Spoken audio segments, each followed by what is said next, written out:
let us know. We'll get that to you. Mr. Garner, are you ready to continue the presentation of the state's case in chief? Yes, Your Honor. The state's next witness. The state calls Thomas Hinuma. Can you please stand? Raise your right hand. You do solemnly swear or affirm that the testimony about to give shall be the truth, the whole truth, and nothing but the truth? Yes. Please have a seat. Whenever you're ready, Mr. Garner. Okay, good morning. Good morning. All right, and as you testify today, can you speak into the microphone as much as possible? Yes. Can you please state your name? My name is Thomas Hinuma. All right, and what is your occupation? I'm a police officer for the Honolulu Police Department. Okay. What's your rank at HPD? I am a detective And how long have you been with HPD in general? for a little over 13 years. Okay. How long have you been a detective? Detective for about a little over 4.5 years. Or sorry, about 4 years. And as a detective at HPD, is there any specific unit that you're part of? Yes. And what is that? So I'm part of the Criminal Investigation Division. And within the Criminal Investigation Division, I'm under the Cybercrimes and the Digital Forensics Unit. Okay. So are you also a digital forensics examiner at HPD? Yes. What was the training that you went through to become, or on-the-job training as a digital forensics examiner? Okay, so most of our trainings is conducted at the National Computer Forensic Institute. It's located in Hoover, Alabama. It is taught by members of the U.S. Secret Service. They also bring in instructors, specialists within the field to teach the course. I have been there for over 14 times in person for a total of about 6 months of training. And then the courses depends by, it could be something as simple as how to collect digital forensics in a safe manner. It can also be involving how to do a cybercrime investigation, and it could be a little bit more advanced as far as mobile investigation or a digital forensic examination as a computer forensic examiner.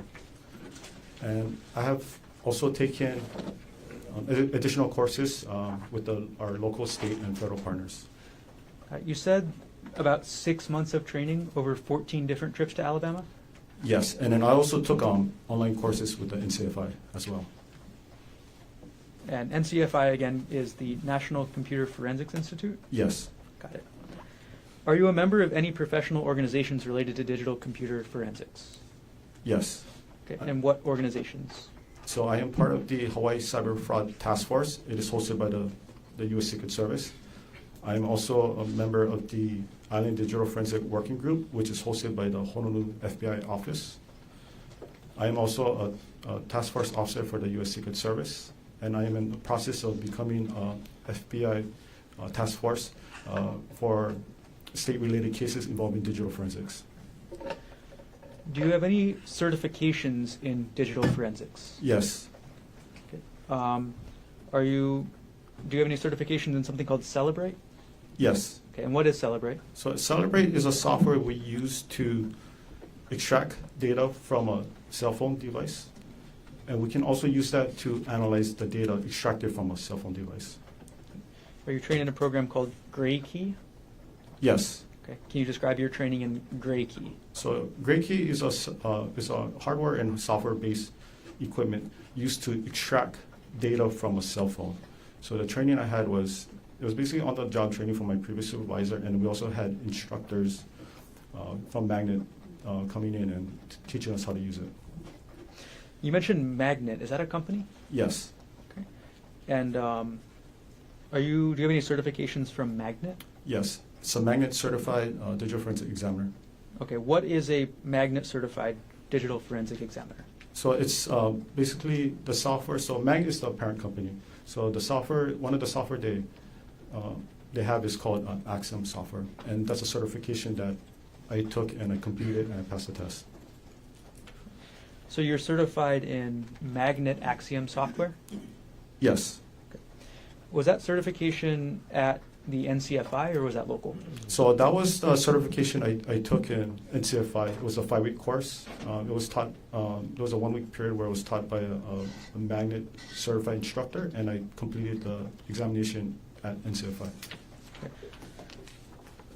Okay. So to be a Magnet certified forensic examiner, you were also trained by a representative from Magnet Software? Yes. Have you attended any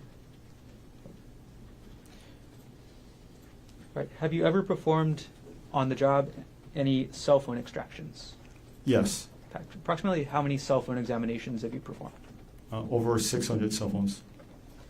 Have you ever provided, or have you ever done any computer extractions or examinations? Yes. Okay. Approximately how many? For computers, I would say about 40 to 50, somewhere between. Have you ever been qualified to provide opinion testimony in a court in Hawaii? Yes. Approximately how many times? 5 times. At this point, the state requests that pursuant to HR Rule 702, Detective Hinuma be qualified to provide opinion testimony in the field of digital forensics. Can we approach, Your Honor? Sure.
We're talking.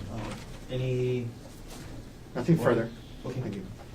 Then subject to the record that we've made appear at the bench, Detective Hinuma will be allowed, ladies and gentlemen, to provide opinion testimony to you in the field of digital forensics. You may continue. Okay. Detective Hinuma, were you assigned to complete digital forensic examinations for evidence items, in this case, under HPD Report 25-110958? Yes. Which items were you assigned to complete examinations of? So there was 3 items. It was item number 42. I'm sorry, Your Honor. Can we approach again? Just, I apologize. One.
jump back just a second, Detective Hinuma. Okay. What items were you assigned to complete examinations of in this case? What item? What evidence items? What evidence item? So it was evidence item number 42, which was an iPhone. Okay. Evidence item number 43, which was a SIM card. And evidence item number 48, which was a laptop. Okay. Detective Hinuma, we're going to start and go through those 3 items in order. So let's start with the cell phone, item number 42. What kind of cell phone was it? It was an Apple iPhone. And, okay. Did you use a program to try and examine item number 42, the Apple iPhone? Yes. What program did you use?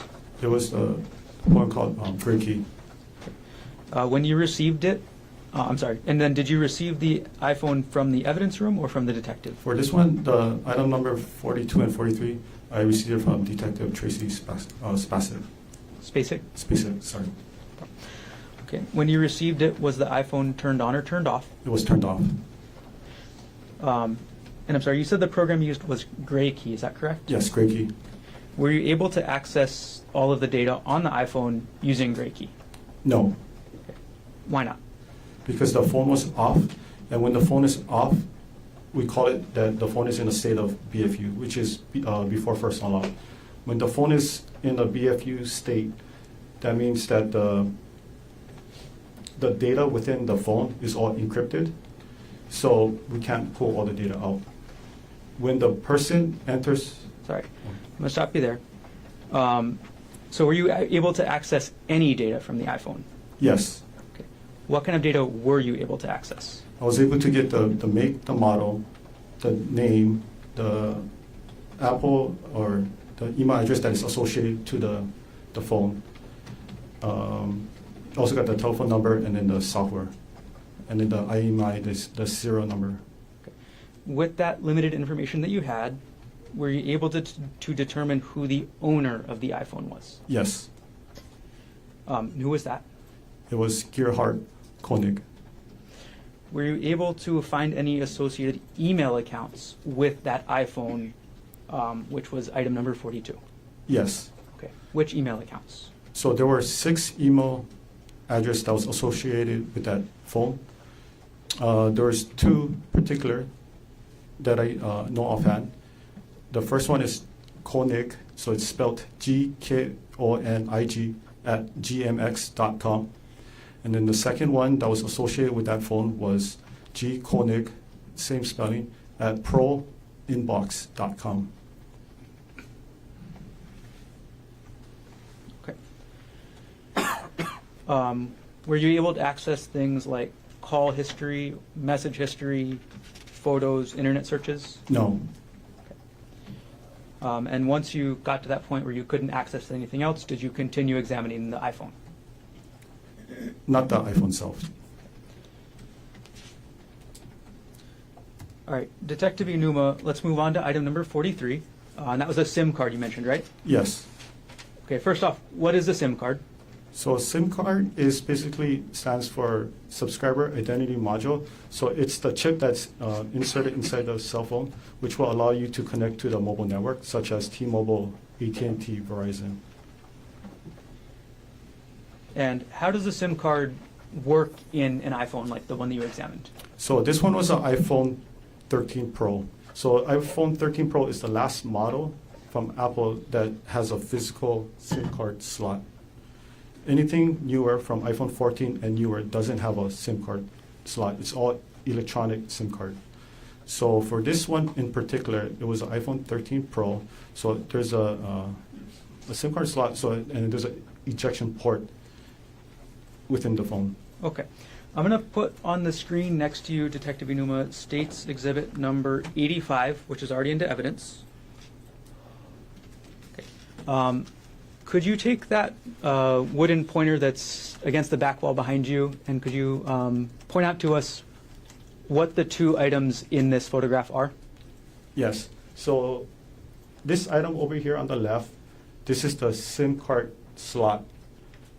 And then the one on the right is the actual SIM card. So the SIM card is inserted onto this SIM card tray. which has been placed on inside the phone. Okay. And now I'm going to publish State's Exhibit number 84, already in evidence. And I'm going to zoom into the center portion of this photograph. Okay, Detective Hinuma, what are we looking at this part of the photograph? So this is the part I was mentioning about. So this is where where you would insert the SIM card tray in here. And if you look at this photo right over here, you can see that the SIM card tray is not inside the phone. How do you remove the SIM card tray? So we have this tool, which is basically the SIM card removal tool.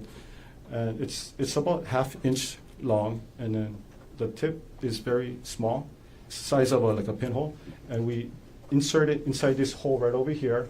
You have to apply some force to it, and then the SIM card slot will eject. Are there any household items that can be used along with that official SIM card tool that you mentioned? Objection, Your Honor. Can we approach? Sure, coming up.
Detective Hinuma, I'm going to put the photo back up on the screen.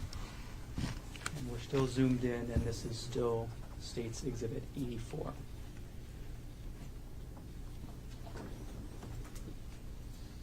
All right, Detective Hinuma, are there any household items that can be used along with the official SIM card removal tool to open that SIM card slot? You mean like official, or just whatever you can find inside your house? I'm Could asking be about household items here. Oh, household items. Objection, Knox Foundation, Your Honor. It's not- If you can rephrase the question.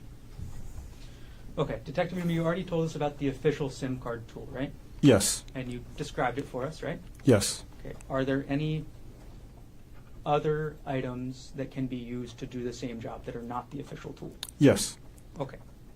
And what items are you aware of that can be used to open the SIM card slot? Okay. Same objection, Knox Foundation. You can testify. Okay. You can use a small paper clip. It's enough to fit into the port, ejection port. You can also use the back of a earring, and you can use like a push pin. It's recommended that it's something metal based, not plastic or wood, because it's going to break. And you cannot use pen or pencil because it's not going to fit in the port. Okay. I'm going to take the exhibit down, Detective. Okay. For the examination of the actual SIM card labeled as item number 43 in this case, were you able to extract any data from the SIM card? Yes. Okay. What type of data were you able to extract from this SIM card? I was only able to extract the phone number that was associated with this SIM card. So were you able to extract call logs, contact lists, any other type of data from the SIM card other than the phone number that was on the SIM card? No, just the phone number. Okay, Detective, we're going to go to the third item that you examined, the laptop. When did you begin your forensic examination of the laptop, For item the- number 48? For the laptop, it was on May 29, 2025. That's when you began? Yes, that's when I checked it out of the evidence room. And was that laptop examined pursuant to a search warrant? Yes, And you mentioned this already, but I'll ask you to clarify. Where did you retrieve the laptop from? it was at the evidence room located at the Honolulu Police Department, the main evidence room. And after you retrieved the laptop from the evidence room, during the time that you were conducting your examination, was the laptop kept in a secure area? Yes, What area? it was located in our digital forensic lab. And then can you describe in general, I'm sorry, and I'm going to approach now with what's been marked as States Exhibits 241 and 240, showing to Defense Counsel. Thank you. May I approach, Your Honor? Yes.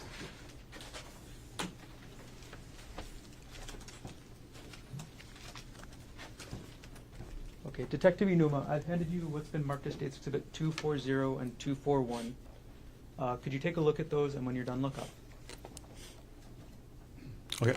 Do you recognize what I've just handed you? Yes. Okay, what are these? So these are photos that I took of the laptop during my my processing.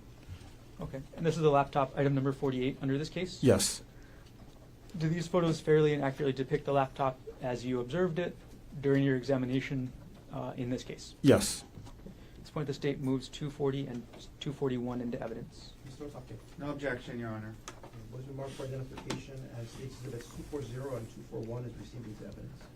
Okay. I'm going to put each one up on the screen, Detective. We're putting up 240 onto the screen. Okay. And very briefly, could you just tell us what we're looking at? So this is the a photo that I took of the computer, evidence item number 48. So I already opened the package that was sealed with. I opened up the laptop and I took a picture. So this is how it looks like when the laptop is open. It was a silver Lenovo Yoga model laptop. Okay. And you mentioned that it was sealed? Yes, Okay.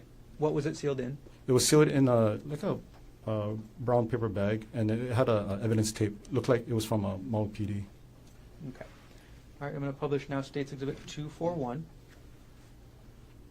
Detective Hinuma, what are we looking at in this exhibit? Okay, so this is the inside of the laptop. So for me to start my examination process, what I did was I open up the laptop and I have to remove the we call it the solid state drive, but it's actually common term is a hard drive, which stored the data from the laptop.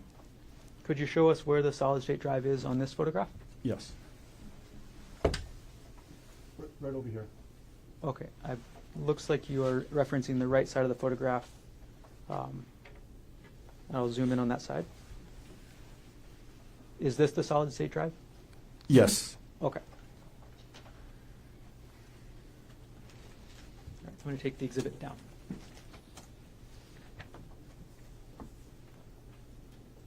All right, can you describe for us how you conducted the examination of the laptop? How I conducted. Okay, so once I removed the solid state drive from the laptop, I used a equipment called the Tabloid TX1. That is basically a imager that was issued to us by the U.S. Secret Service. So it's a built-in write blocker, meaning that there's no data that's going to be written onto the evidence hard drive. And from there, I would make a image of the hard drive and then place it onto a working copy. For images, image means in the terms of digital forensic, image means making an exact copy. So it's a bit by bit. So for example, if you have a piece of paper with writing on it, you go to a Xerox machine, you make a copy, you get the same copy. So that's basically what the process I did to extract the data from the laptop. And you mentioned the TX1 program to do the imaging? Yes, Okay. Were you trained in the TX1 program? yes, Were you acting in accordance with your training on the TX1 program when you imaged item number 48, the laptop in this case? yes. And once you image or make a copy of the contents of the hard drive, sorry, scratch that. I'm going to start the question again. Did you make an image of the entire contents of the hard drive? Yes. So once you make the copy or the image of the entire contents of the hard drive, what did you do with it? So after I made a copy of it, so it provided me with the hash, and then I look at the data on the screen, and it was a successful transfer of data. And I verified the hash. Hash is a mathematical algorithm. It's made up of both numbers and characters to show that the data wasn't changed. So if it was changed, it was tampered with, then I'll know that something is wrong with this extraction. And did the hash value of the image match what you were looking to compare it with? Yes. Okay. And once you saw that the hash values matched, what did that tell you? That it was a true copy. Okay. So now you have the hashed copy of the image from the hard drive. What's the next step in your examination? So the next step is I put it into my forensic computer, and that's where I use a software called Axiom. And Axiom is a software used to analyze data such as computer, hard drive, SD card. You can also do it for cell phones too. This is the Axiom. Is this from the Magnet company you mentioned earlier? Yes. And are you certified in the Axiom software? Yes. Were there any limitations to the data that you were accessing? Yes. Okay. Were there any time limitations? Yes. What were the time limitations that you were using? So based on the search warrant, the time limitation was from December 1st, 2024 to March 24, 2025. Were there any content limitations to what you were accessing? Yes. And do you recall all of those content limitations? How does the content limitations work? So there were a total of 32 key terms that was listed in the search warrant. So I have to abide by the law to only search for key terms within the search warrant. I can't go outside the scope of the search warrant. Okay. And then how do you use the Magnet software to limit the data to those time constraints and the content limitations that you just described? Okay, so for the Axiom software, so I'm the only one that has the full copy, the full access. So as soon as the Axiom software is loaded onto my computer, first thing I did was I filtered it through the date range. So on one of the toolbars, you can actually input the date. So I inputted December 1st, 2024 to March 24, 2025. And I pressed OK, and it basically filtered only to those dates. And I can't see anything outside of those dates. And then how do you filter through the content limitations? Okay, so as far as the content, so I had the search warrant next to me. So I would type in, I'll use the filter feature as well. I would type in each of the keywords that was listed on the search warrant. So those 32 keywords that was listed. Each one, I would flag it with a different color code. So I know that the reason why I flagged it is because it meant certain keywords. All right. When you examine the laptop, how many user profiles were on the laptop? There were a total of 3 user profiles. Of those 3 user profiles, how many of them were active? There were only 1 active user account. Okay, so those other 2 profiles? It was disabled. Disabled, okay. What was the username for the single active account on that laptop? So the username was Konig, so it's Gkoni. Okay. Based on your examination of the laptop, was there a full name listed for that user, G. Konig? Yes. What was the full name listed for that user? The full name listed was Gerhardt Konig. Were there any email addresses attached to the username based on your examination of the data on the laptop? Yes. What email address? It was Konig, so Gkonig at gmx.com. Was that email, gkonig at gmx.com, connected to any other device you examined in this case? Yes. What other device was that email connected to? It was connected to evidence item number 42, which was the iPhone 13 Pro. Were you able to determine what time zone the laptop was set to run on? Yes. And what time zone was that? It was a Hawaii Standard Time. Okay. Overall, did you find data relevant to this case on the laptop? Yes. Before we get to that, I'm going to ask you for a couple definitions. In digital forensics, do you use the term artifact? Yes. What does the term artifact mean in digital forensics?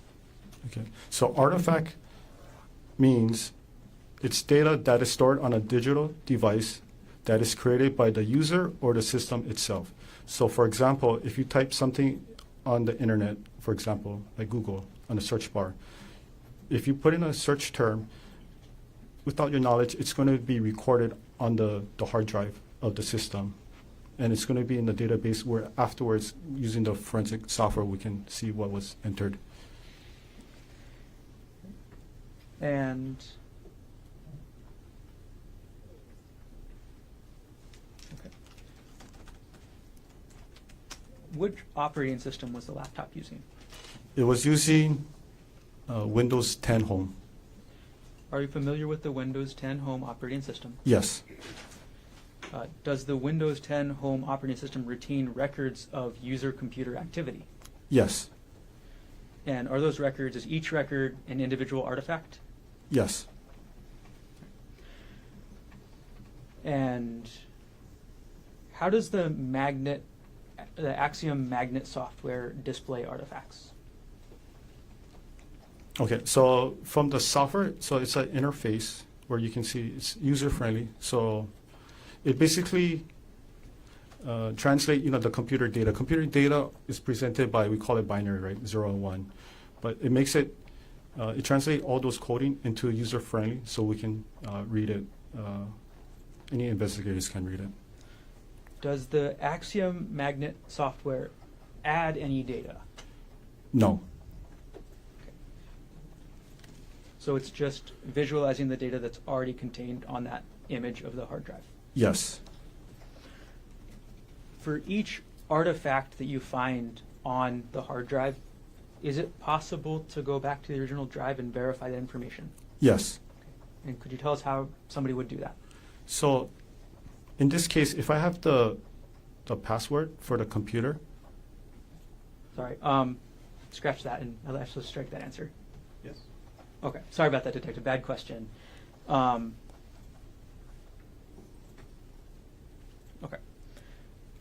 And when you look at an artifact on the laptop, is the artifact a statement of a person, or is it automatically generated data from the computer? It could be both. Okay, so it depends on the artifact. Depends on the artifact. Okay.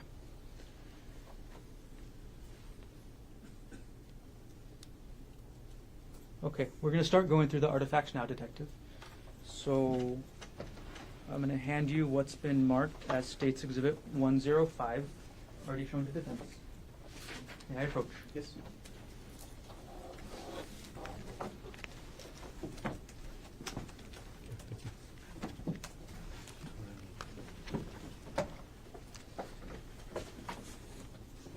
Okay, Detective Hinuma, could you take a look through the exhibit that I just handed you, which is again State's Exhibit 105?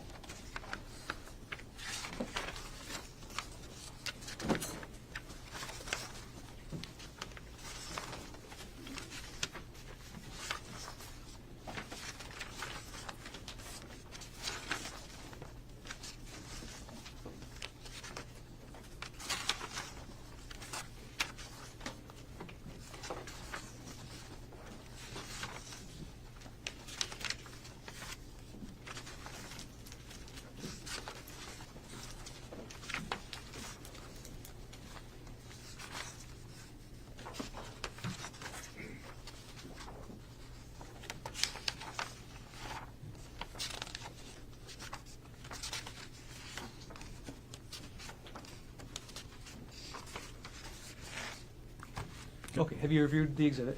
Yes. Okay, do you recognize what this is? Yes. Okay, what is this exhibit? So this exhibits contain artifacts of searches on Reddit. Okay. Can I explain what Reddit is? Could you explain what Reddit is? Okay. Yes. So Reddit is an online social media platform that allows people to share content. You can ask advice, you can give advice, and you can pretty much have any kind of discussion on any topics you want. To view Reddit, you don't need an active account. However, if you want to post comment or respond back, then you're going to have an active account, which is free. And within the Reddit ecosystem, they call it the subreddit. So subreddit is, in simple terms, like a community who are, passionate about certain items. So I'll give you an example. One could be like, if you like Hawaiian foods, right? So it's going to be displayed as lowercase r with the backslash. You might have like Hawaiian food, right? So people in the community who loves Hawaiian food will talk about, Hawaiian food, lau lau, lomi salmon, all that good stuff. You're not going to have people commenting about where can I buy a new car, or they're going to have another subreddit for new cars or used cars purchases. Okay. Have you reviewed the artifacts contained in this exhibit on the Axiom software yourself? Yes. Are these artifacts that you viewed in Exhibit 105, I'm sorry, are the artifacts in this exhibit computer generated or person generated? These were computer generated. And Well, objection, not foundation. Overruled. okay. And how were these artifacts computer generated? So these were searches. Same objection, this is just to do with Reddit. He's not an expert in Reddit. Overruled. You can answer. Okay, so these were searches made from Google, on Reddit, but the artifacts was from Google Chrome web history. Okay. And are the papers that you viewed in States Exhibit 105 true and accurate copies? I'm sorry, back up just a little bit. Which was the user on the laptop that these artifacts came from? So for all of these artifacts, right, it all came from the user's name, Konig. And what was the full name for user Konig again? It was Gerhardt Konig. And you mentioned that this was Google Chrome. Can you explain how these artifacts ended up with Google Chrome? Yes, so Google Chrome is a internet service provider. So it's very similar to Microsoft Edge or Apple Safari. So when you type in, if you're using online activity on Google Chrome, right, all those data will be stored onto the computer. Okay. And are these printouts that you've reviewed for Exhibit 105 true and accurate copies of the data from the user Konig's internet history as related to Reddit.com? Except for the highlighted portion, Okay. but the highlighted is the search term used within the Axiom software. It helps us investigator to locate key terms quickly. But other than that, it's a true and accurate copy. Okay, so does the highlight mean, and what is the word highlighted in this exhibit? So highlight means in the Axiom software in the top right corner, it's like a global search, right? So if you're looking for any keywords or just any words in general, you just type it on there and it's going to find the word that you actually inputted onto the software, and it's going to look for any key hits. Okay. It doesn't have to include only search warrant items that was listed in the 32 items. It can be any items because I already filtered the search warrant, we call it the image. So everything within the program is, we call a lawful search. Okay. What word is highlighted in this exhibit? The highlighted word is Reddit. Okay. And does the highlight mean that word is any more or less important than any other word? No. Okay. It just means it's highlighted? Yes. And you said that other than the highlight, this is true and accurate copies of the data that you pulled from this laptop. Is that true? Yes. At this point, the state moves Exhibit 105 into evidence. Can I just approach briefly, Your Honor? Sure. Exhibit 105 is received into evidence. Okay. On permission to publish. Yes. Okay. I'm going to publish State's Exhibit 105, Detective. And it's on the screen now. As we start through your testimony today, I'm going to ask you to explain a lot of the information on this screen. So first of all, in that very top line that says URL, can you explain first what a URL is? Yes, URL stands for Uniform Resource Locator. So that is like the address book for the internet. So, if you use an internet service provider, such as Google Chrome, right, in the top portion of the search box, right, the URL box, you can either type in what you're looking for, or you can put the exact address for a website, and it's going to take you to the direct website. Okay, so what is the URL that is related to this artifact? So this one, the URL was sent to the page of Reddit. Okay. And can you explain the second line that says last visited date and time? So the last visited date and time is basically when the user of this device visited this Reddit page. Okay. And what was the time that the user G. Konig visited this Reddit page? It was on December 24, 2024 at 4:34 a.m. And going to the next line, what was the title of that Reddit page? So the title was Lying Again, under the subreddit, so the community of As One After Infidelity. Okay. Scrolling down a couple lines, when it says artifact type, can you explain what that means? This basically means where the data was recovered. So in this case, it was recovered under the Google Chrome web history. Okay. And last thing I'm going to ask for this page 1 is under the evidence information section, there's a long string that says source. Can you explain what that long string of words with backslashes means? Forward slashes? Yes, so that's basically the file path to locate that file or that data. So I like to put it this way.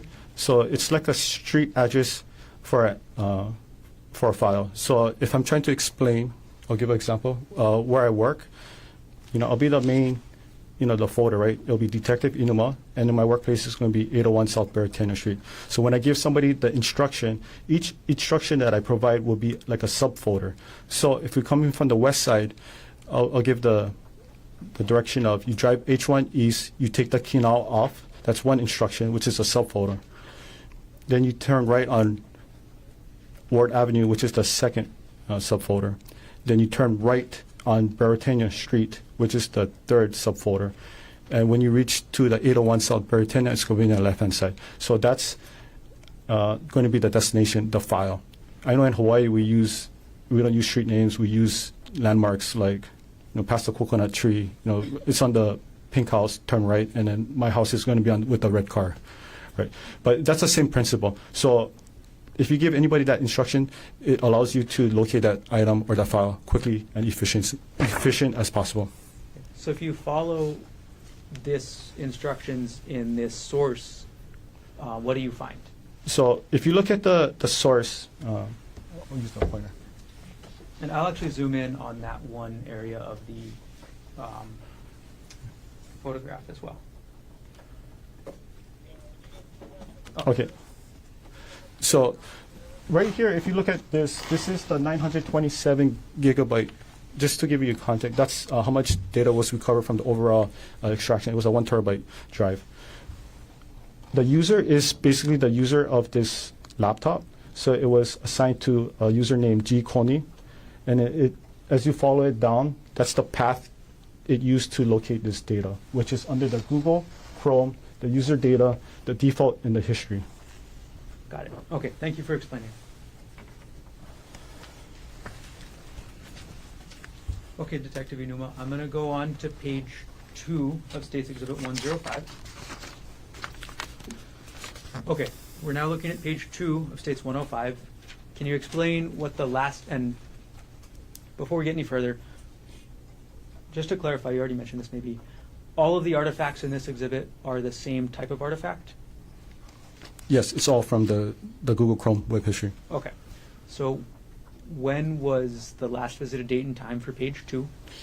For this one particular, Yes. the last visit time was December 24, 2024 at 4:37 a.m. And what was the title of the page that was visited at that time? So the title is called "It's Over" under the subreddit as one after infidelity. And which was the user accessing this, which user on the laptop was accessing this? So if you look on the source, it tells you the user name was Gerhardt Konig. Right, we're going to go to page 3 and we'll publish. Again, what time was the last visited date and time? The last visit date and time was December 24, 2024 at 4:55 a.m. Okay. Right. Publishing page 4. Could you tell us the last visited date and time of this artifact? Yes. So the last visit date and time is December 24, 2024 at 4:57 a.m. Okay. And could you tell us, if you know, there's no title on this artifact, is there? There's no title that is actually written on this side of the column, but if you just look at the URL and you follow the path, you can easily identify the title of this post. Okay. How do you identify the title of the post from the URL? So as I was mentioning earlier, so the title, it's under the subreddit as one after infidelity. So the title is after on this one, it's going to be the second page, right? After the comment box. So this is where people post their own self-posts within the as one after infidelity, ecosystem. Okay. All right. I want to move to the next page, which is page 5. And for each of these now, Detective, now that you've gone through a couple of how these artifacts look, I'm just going to ask you the same thing. Could you explain to us the last visit date and time as well as the title, okay? Yes. So for page 5, what was the last visit date and time? So the last visited date and time is December 24, 2024 at 4:49 a.m. Okay, and what was the title of this page? The title was called "I Did a Horrible Thing" under the subreddit as one after infidelity. We're going to go to page 6 now, Detective. What was the last visited date and time of this artifact? So the last visit date and time was December 25th, 2024 at 3:23 a.m. Okay. And what was the page visited in this? So in this one, it was the homepage of the as one after infidelity under the Reddit website. That was the home page of this specific subreddit? Yes, this is the homepage, correct. We're going to publish now page 7 of the exhibit. Okay. Could you tell us the last visited date and time as well as the title? Last visit date and time was December 25th, 2024 at 3:25 a.m. The title for this visit was called "Wives, Why Did You Do It?" under the subreddit of as one after infidelity. Next page, page 8. Could you tell us what the last visited date and time and the page visited? Yeah, so the last visit date time is December 25th, 2024 at 3:37 a.m. And then the homepage was the as one after infidelity. Page number 9 of the exhibit. Could you tell us what the last visited date and time is, as well as the title of this page? Yes, it was December 25th, 2024 at 3:38 a.m. The title of the page is Peer Support, Advice, and Removals under the subreddit of as one after infidelity. We'll now publish page 10 of the exhibit. Could you tell us again last date and time as well as title? Yes. So it was visited on December 25th, 2024 at 3:38 a.m. The title of this is I Understand, But I Don't Understand under the subreddit as one after infidelity. We're going to go to page 11, Detective. Could you tell us again the same thing? Yes. The last visited was on December 25th, 2024 at 3:40 a.m. The title is called Those Who Have Been Betrayed. Did You Fall Out of Love with Your WP While Trying to Reconcile under the subreddit as one after infidelity. Do you want me to explain what WP? No. Okay. right. Sorry, we are now on page number 12. Could you explain the last visit date and time as well as what page was visited? Okay, the last visit date time was December 25th, 2024 at 3:44 a.m. And this was the homepage of the subreddit as one after infidelity. Publishing now page 13 of the exhibit. Could you tell us the last visited date and time as well as the page that was visited here? Yes, it was December 25th, 2024 at 3:44 a.m. The title is called Surviving Infidelity. Is this the same subreddit we mentioned, or is this a different one? This is a different one. So the subreddit for the community is called Surviving Infidelity. Okay. Moving on to the next page, page 14 of this exhibit 105. Could you tell us the last date and time as well as the title? Yes. Okay. So it's on December 25th, 2024 at 3:45 a.m. The title is called Just Found Out She Cheated under the Reddit search. Okay. Now you say Reddit search. Is this a specific subreddit? Just by looking at the file path, it appears that it was it's one of those, probably the search box within the Reddit page. Okay. So And the then- search. Okay. So if you look at the URL, I'll show you this Okay, part. I'll zoom into the URL as well.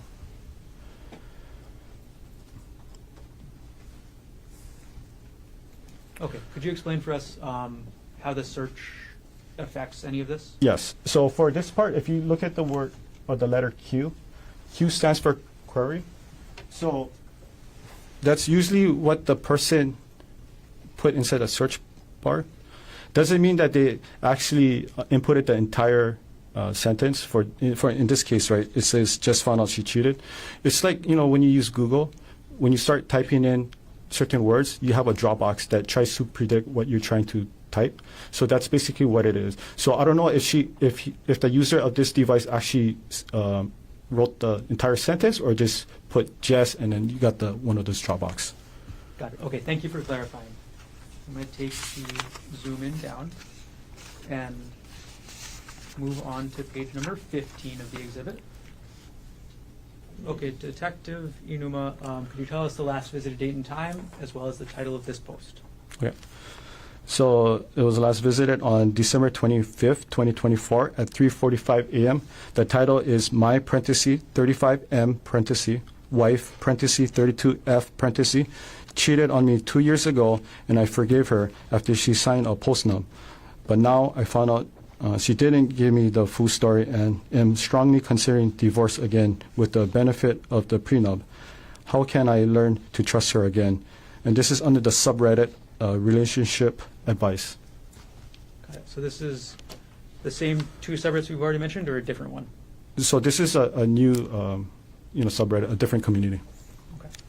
And this one again is called Relationship Advice. Correct. We're going to publish page 16 of the exhibit.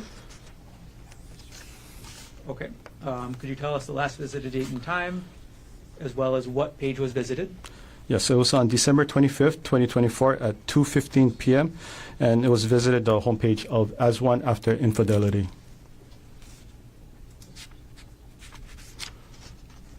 Page number 17 of the exhibit. Could you explain last visited date and time as well as the title? Yes, so it was visited on December 25th, 2024 at 2:16 p.m. The title is called Expecting More Disclosure under the subreddit As One After Infidelity. Page number 18 of the exhibit. Could you tell us the last visited date and time as well as what the title of the page was? Yes, so it was on December 25th, 2024 at 2:17 p.m. The title is 6 Weeks Out from D-Day under the subreddit As One After Infidelity. We'll go to page 19.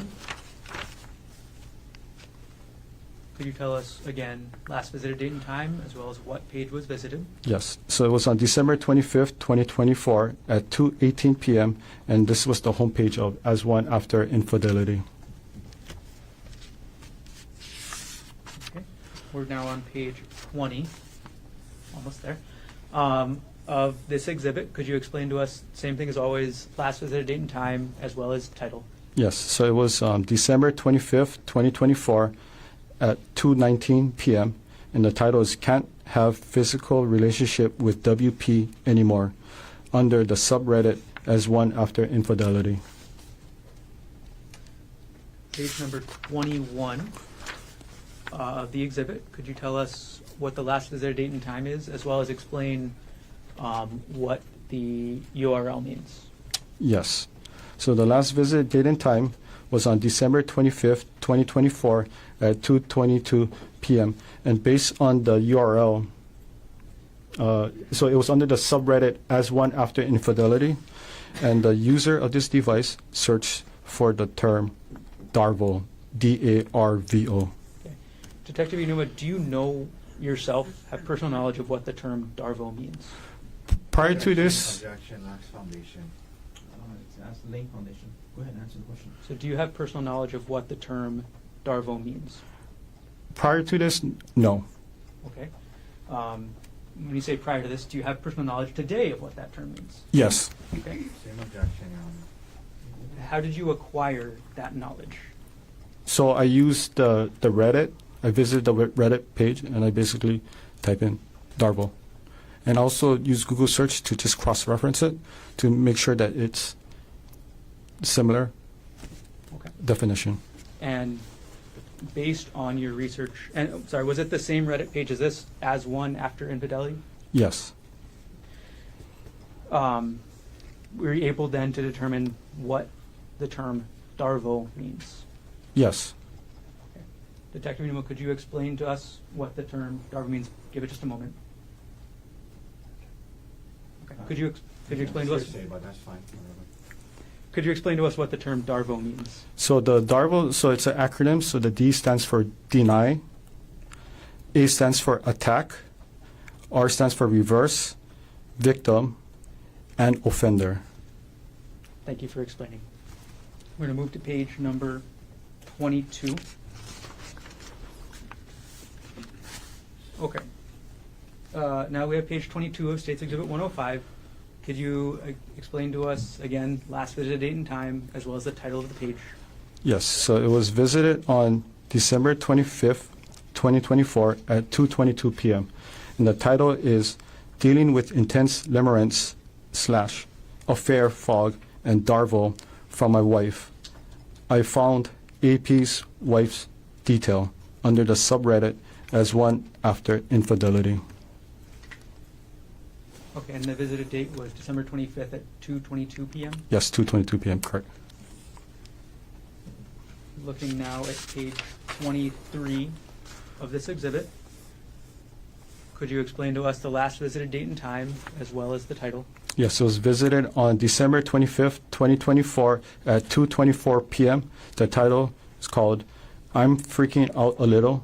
I'd really like some input, under the subreddit as one after infidelity. Page number 24 of the exhibit. Could you explain to us the last visited date and time, as well as what's happening in this exhibit? Yes. Okay, so last visited on December 25th, 2024 at 2:24 p.m. and the title is DARVO. And it was inside, if you just looking at the URL of the query, the queue, so it was inputted DARVO. There's a follow-up question I have, Detective. In the top, under the artifact information, there's a two words that say visit count. Can you explain what that means? Yeah, so each time when you visit, it counts as one. If you visit again, it's going to 2, 3, 4, and so on. So how many times did the user of this device visit this page, search for DARVO? Based on this data, 3 times.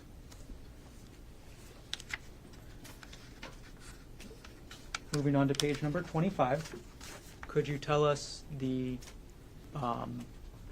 last visited date and time, as well as what page is being visited? Yes, so it was visited on January 15th, 2025 at 9:35 a.m. and the visited page is the as one after infidelity. Okay. Now, could you explain to us, Detective, I see that there's a transition type and it says typed under the fourth line in this artifact information. Could you explain what that means? Yep, so the user of the device likely type in the URL. And last page of this exhibit, could you explain to us the last visited date and time, as well as what page was visited? So the last visited date and time was on January 15, 2025 at 9:36 a.m. It was under the Reddit. The title is called Reddit Dive Into Anything. Okay. I'm going to take the exhibit down, Detective, and I'm going to retrieve the exhibit from you.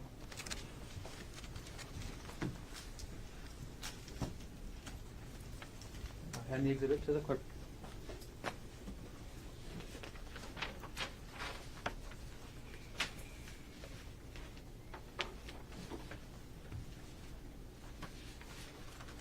Okay. Detective Hinuma, we're going to keep going, so I'm going to hand you now what's been marked as State's Exhibit 106, priorly shown to Defense Counsel. May I approach? Yes, sir.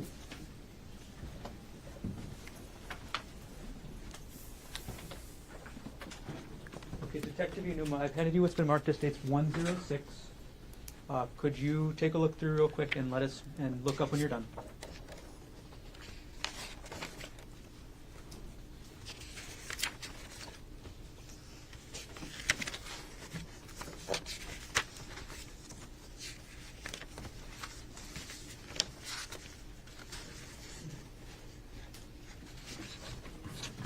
Okay, Detective, do you recognize what I've just handed you? Yes. Okay. Are these artifacts from your search of the laptop? Yes. How many artifacts are in this exhibit? 7. And what type of artifacts are these? These were email purchase order that was sent to the computer. Okay. What email address were they sent to? It was sent to gkonig@gmx.com. Okay. And that's the previous email you mentioned as being associated with both the computer and the iPhone, is that correct? Yes. And when you said they are purchase orders, are they receipts? Yes, it's a receipt. And are these true and accurate copies of the artifacts you found on item 48, the laptop with the username Konig? Yes. Okay. And again, is there anything highlighted in these artifacts? And this one, no. Okay. At this point, the state would move to admit State's Exhibit 106. Sir, okay. No objection. It was marked for identification as State's Exhibit 106 is received into evidence. Okay. I'm going to publish up on the screen, Detective, and we'll try and move quicker this time. Who is, and this is page 1, who is the email from, or what email address is the email from? So the email address is from audible.com. So audible.com is an online, like a digital book service where you can purchase pretty much any books, and then they'll send you a way to download the books digitally, and you can actually hear the person reading to you rather than you read it yourself. Okay. And this email came in on what date again? It was on December 12, 2024 at 1:01 p.m. Okay. And could you point us to where the title of the book that was downloaded was on the page? Yeah, so the title of the page is right over here. It's called The State of Affairs. It's by author Esther Perel. All right, Detective, I'm going to go through each of the 7 pages, and I'll ask you the same couple questions each time. Actually, I'll ask you 2 questions. What was the date of the email, and then what was the book, okay? Okay. All right, going to page 2 of the exhibit. What was the date of the email? So it was sent on December 18, 2024 at 9:30 a.m. And the title of the book is After the Affair, 3rd edition by author, was it Janice Spring? Okay. We're going to go to page 3 of the exhibit. What was the date of this email? So the date is December 18, 2024 at 11:48 a.m. The title is called How to Help Your Spouse Heal from Your Affair by author Linda MacDonald. Okay. We're going to go to page number 4 of the exhibit, Detective. Could you tell us the date as well as the title? Yes, so it's the date is December 18th, 2024 at 2:04 p.m. The title is called How to Help Your Spouse Heal from Your Affair by author Janet Bloom. Page number 5. Could you tell us the date as well as the title? Yes, the date is December 27, 2024 at 4:01 p.m. The title is called Getting the Love You Want by author Harville Hendricks. Page number 6.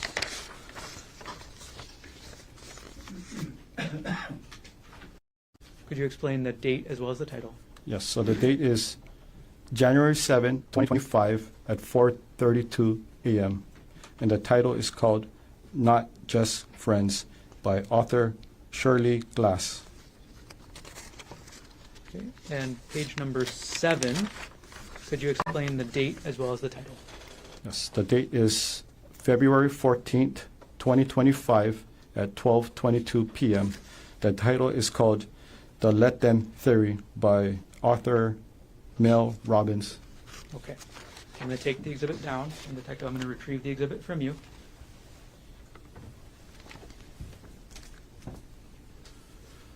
Okay. I've retrieved exhibit 107 or 106. I'll hand it to the clerk.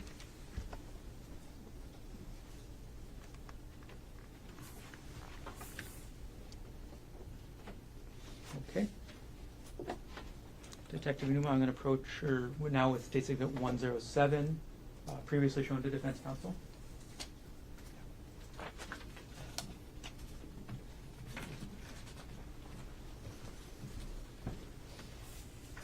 Detective Hinuma, I've handed you what's been marked as State's Exhibit 107. Could you take a look, and when you're done, look up?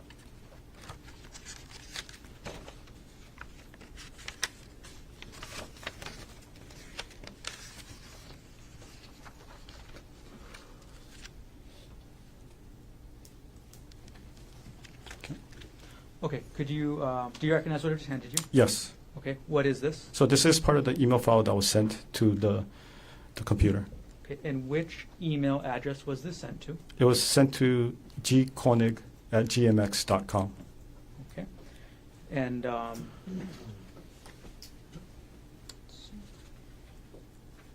is this artifact a true and accurate copy of the email you found addressed to gkonig@gmx.com from item number 48 in the laptop you examined? Yes, except for the highlighted portion. Got it. So there are highlights to this exhibit? Yes. Okay.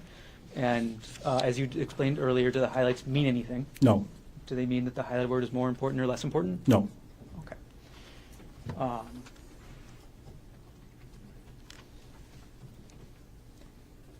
right. And at this point, the state will move State's Exhibit 107 into evidence. Mr. Otake, in addition to the No. record we've already made, No objection. and what has been marked for identification as State's Exhibit 107 will be received into evidence. Okay. All right, Detective, I'm publishing State's Exhibit 107. We're on page 1 here. Could you explain who the email is from? Yes. So the email is from Walmart.com. Okay. And one more time, who the email was addressed to? It was addressed to or sent to the email gkonig@gmx.com. Okay. And the email may speak for itself a little bit here, Detective, but what is the email about? It's a notification informing the user that your package has arrived. Okay. And we're going to go to page 2 of the exhibit. How many items arrived? There were 2 items. Okay. And what was item 2 that arrived? So item number 2 is called Night 64 gigabyte, which is parenthesis 800 hours, hidden voice recorder, HD audio recorder, not sure how to pronounce this word, Gabadora de Vol Espia, voice activated recorder, spy device, comma, a secret recording device. Okay. And going back to page 1 of the exhibit, Detective, what date did this email come in? So it came in on December 31st, 2024 at 8:52 a.m. Okay. And does the email also state when the order was placed? Yes. And when was that? So the order date was on Friday, December 27, 2024. Got it. Okay. I'm going to take the exhibit down, Detective, and I'm going to retrieve the exhibit from you.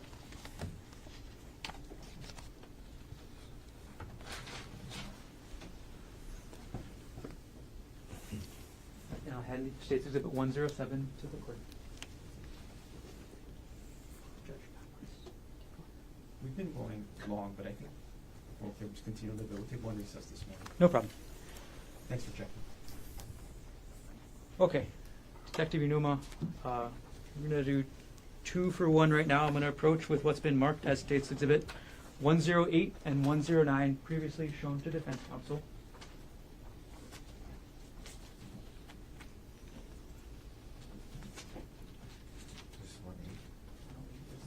Yeah. Okay, thank you. Your Honor, may I approach? Okay, Detective Hinuma, I'm handing you now what's been marked as State's Exhibit 108 and 109. And if you need to refer to them, on the back side of the last page of each exhibit, there's a little sticker with the number if you need to find it. Could you take a look through both exhibits, and when you're done, let me know.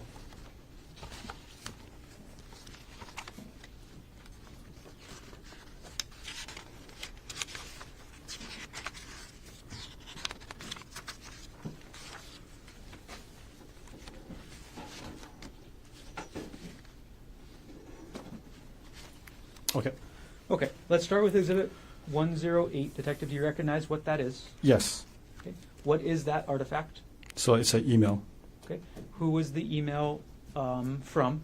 So the email is from a user, Konig at proinbox.com.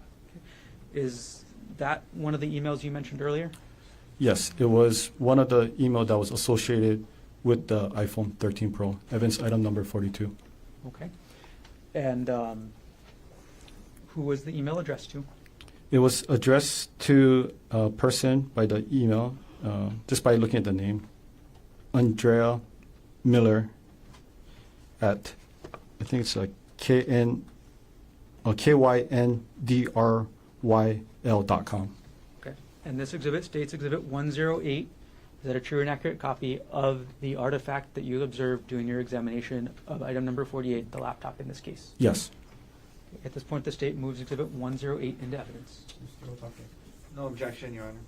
The mark for identification of State's Exhibit 108 is received into evidence. And Detective, could you take a look at 109 that you have as well? Yes. Do you recognize what this is? Yes. Okay. What type of artifacts are these? So these were email, like a purchase from LinkedIn. LinkedIn. Okay. And where did you find these emails on the computer? Oh, it was in the email file. Okay, sorry. Who were the emails addressed to? It was addressed to the email address gkonig at proinbox.com. Okay. And how many pages are in this exhibit? Um,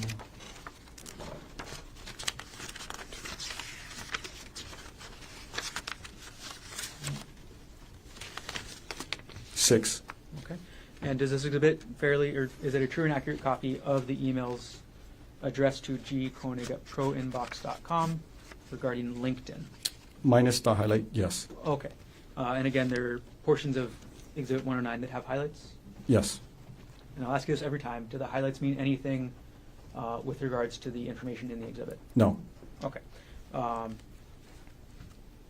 they are a true and accurate copy otherwise? Yes. Okay. At this point, the state moves Exhibit 109 into evidence. Mr. Otake. No objection. What has been marked for identification as State's Exhibit 109 is received into evidence. Okay. Detective Hinuma, we're going to publish 108 on the screen. Okay. And could you tell us who this email, what email address, or could you show us on the screen which email address this came from? Okay. So the email address came from the user, well, under Gerhardt Konig, under the email address gkonig at proinbox.com. And what date and time was the email sent? It was sent on December 6, 2024 at 8:24 a.m. And who was the recipient, or what email address was the recipient of the email? So it's Andrea.miller Miller at kyndryl.com. And what was the subject of the email? The subject was titled, "Your Judgment, Jeff." Okay. I'm not going to ask you to read the whole email, Detective, but to publish it, I will leave it up on the screen for a few seconds, if that's okay. Okay.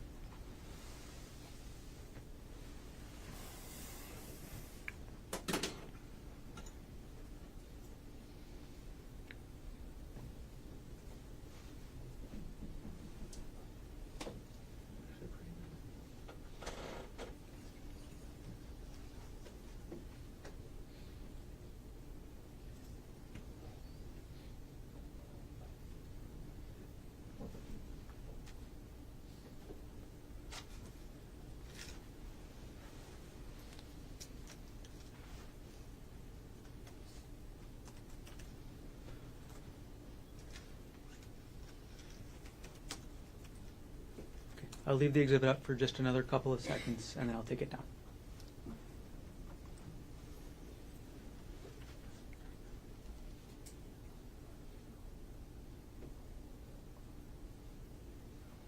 Okay, I'm going to take down State's Exhibit 108. Okay, Detective Hinuma, I'm going to retrieve the exhibits from you now. Both of them. Oh, okay. They'll hand 108 and 109 to the clerk. Mr. Better ask you to go a little bit more. We'll take our break in about 5 minutes. 5 minutes. Okay. We can get through at least one more exhibit. Okay. Again, I'm going to hand you 2 exhibits at once here, Detective. States 110 and 111. Thank you.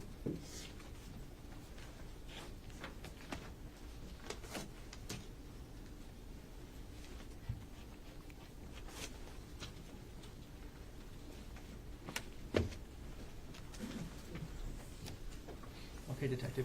I've handed you States 110 and 111. Could you take a look at those for us?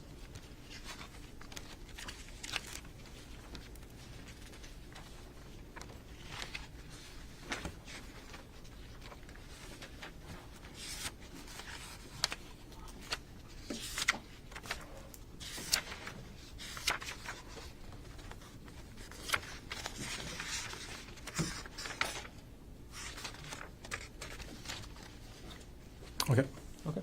Do you recognize what I've just handed you? Yes. Okay. What are these? So these are artifacts of the searches that was made on the computer from Google searches regarding hikes. Okay. You said these are artifacts regarding hikes? Yeah, regarding hikes. Oh, it has other things too, but regarding hikes. Okay. And are these artifacts, sorry to clarify, are they search history artifacts? Yes. Okay, and what is the date range of these search history artifacts? So so it's from February 28, 2025, and then the last one is March 4th, 2025. Okay. Are these true and accurate copies of the search history artifacts related to hiking that you found on item 48, the laptop with the username G. Konig? Yep. So the first one, that's one I highlighted during my search under my report. The second one, it's highlighted, Okay. and again, it doesn't mean anything. The highlights, again, don't mean anything? Correct. Okay. So other than the highlights, are they true and accurate copies of the artifacts you found on the laptop? Yes. Okay, at this point, the state moves Exhibit 110 and 111 into evidence. I'm still talking. No objection. What is marked for identification as States Exhibit 110 and 111 will be received as evidence? Okay. Detective Hinuma, I'm going to publish States 110. Okay, could you explain to us what we're looking at? Okay, so this is what I use for the Axiom software. So I filtered it, and if you look at it, these are all search history relating to hikes. The search term was provided from the search warrant. Okay. And we're going to move on to States Exhibit 111. And we're going to go through each page here, Detective. So could you explain to us, going from the stop, So page 1 of Exhibit 111, what is the search term? The search term for this was Maui secret hikes. Okay. And how does the software pull that search term? So it was the artifact was from the Google search database, and as far as the, I was explaining earlier, if the person actually typed it in or if was it one of those Dropbox. So as you can see, is as Q as in query. So the person had to type in Maui first, and then afterwards it's going to have a Dropbox. But in this case particular, it tells you over here the original search inquiry was Maui secret hikes. Okay. And could you point out to which area it said the original search query was? Yeah, right over here. And again, just to remind us one more time, what user on the laptop is putting this search query in? So it's under the user G20. Okay. And what date and time was this search done? It was done on February 28, 2025 at 2:55 p.m. Okay. Detective Hinuma, we're going to go to page 2 of the exhibit. Could you tell us the date and time as well as the original search query for this page? Okay. The date and time is February 28, 2025 at 3:13 p.m. The original search query was secret hike Waikamoi Falls. All right. We're going to move on to page 3, Detective. Could you tell us what the date and time of the search was as well as the search query? Okay, so the date and time was February 28, 2025 at 3:17 p.m. The original search word was best hikes on Oahu. We're going to go to page 4. Detective, are we still looking at a Google search for page 4 of this exhibit? Not this one. Okay. Could you tell us then the last visited date and time of this page as well as the title of the page? Yeah, so this is the website called alltrails.com. The last visited daytime was February 28, 2025 at 3:17 p.m. The title of this is called 10 Best Trails and Hikes in Oahu by All Trails. Detective, we're going to go to page 5 of the exhibit. Could you tell us what sort of website we're looking at with this artifact? So this is a YouTube video based on if you look at the URL, it's youtube.com, and it's a video file. Okay, and what date and time was this YouTube video last visited? It was February 28, 2025 at 3:30 p.m. and the title was called Easy Hike on Oahu, Makapu'u Lighthouse Trail, and it's a YouTube. Page 6 of the exhibit, Detective. What are we looking at with this page? So it's another YouTube video. It was visited on February 28, 2025 at 3:30 p.m. The title is called The Top 10 Easy Oahu Hikes for Everyone, Hawaii YouTube. Okay. Move on to page number 7 of the exhibit. What type of web page is this, Detective? So this is a Google search. So the person typed in the word. Okay. And what was the original search query? So the original search query was difficult. Okay. And what was the ultimate search term? So the search term was difficult hikes Oahu.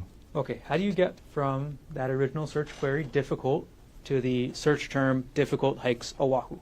So that's one I was mentioning earlier in the Google search bar. When you start typing in, for this example, difficult, and you're going to have all these drop box that tries to predict what you're trying to type next. And what date and time was this search about difficult hikes Oahu done? It was done on February 28, 2025 at 3:31 p.m. A couple more pages, Detective, to page 8 of the exhibit. What kind of website is this? So the website is called journeyarrow.com/Oahu-hikes. And what date and time was this visited? It was visited on February 28, 2025 at 3:36 p.m. And Could you explain what the transition type link means? So the user probably click on some kind of website that took them to this page. Okay. Page number 9 of the exhibit, Detective. What website are we looking at? What's the last visited date and time? What's the title? So, okay, so the last visited was on February 28, 2025 at 3:36 p.m. The title of this webpage is called The 35 Best Hikes on Oahu, The Ultimate Guide. And what does the URL say? So the URL said that this was under the, the Stairway to Heaven, Oahu, Hawaii webpage.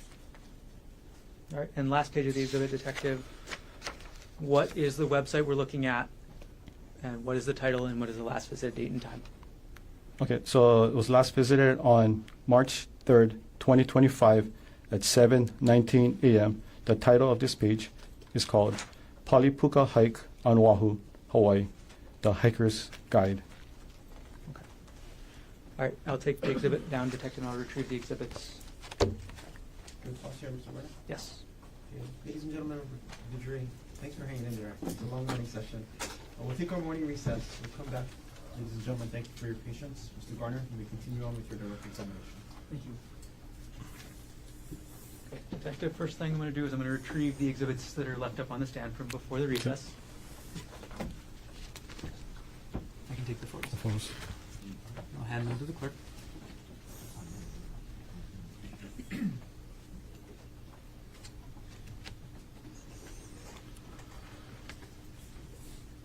All right, Detective. We finished up looking at States Exhibit 111. And I'll put the last page of that exhibit back up on the screen.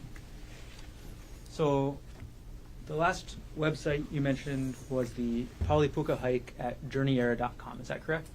Yes. Okay. During the course of your investigation, did you ever visit this website? Yes. I'm going to approach with what's been marked as States Exhibit 112, previously shown to defense.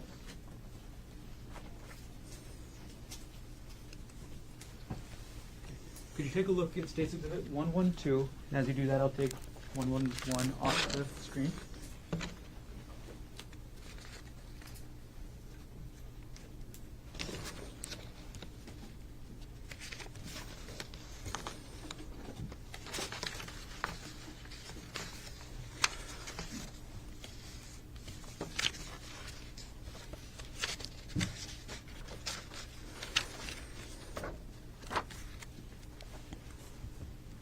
Yes. Detective Newman, do you recognize what I've just handed you? Yes. Okay, what is that? So this is okay. So I use the we call it the Wayback Machine.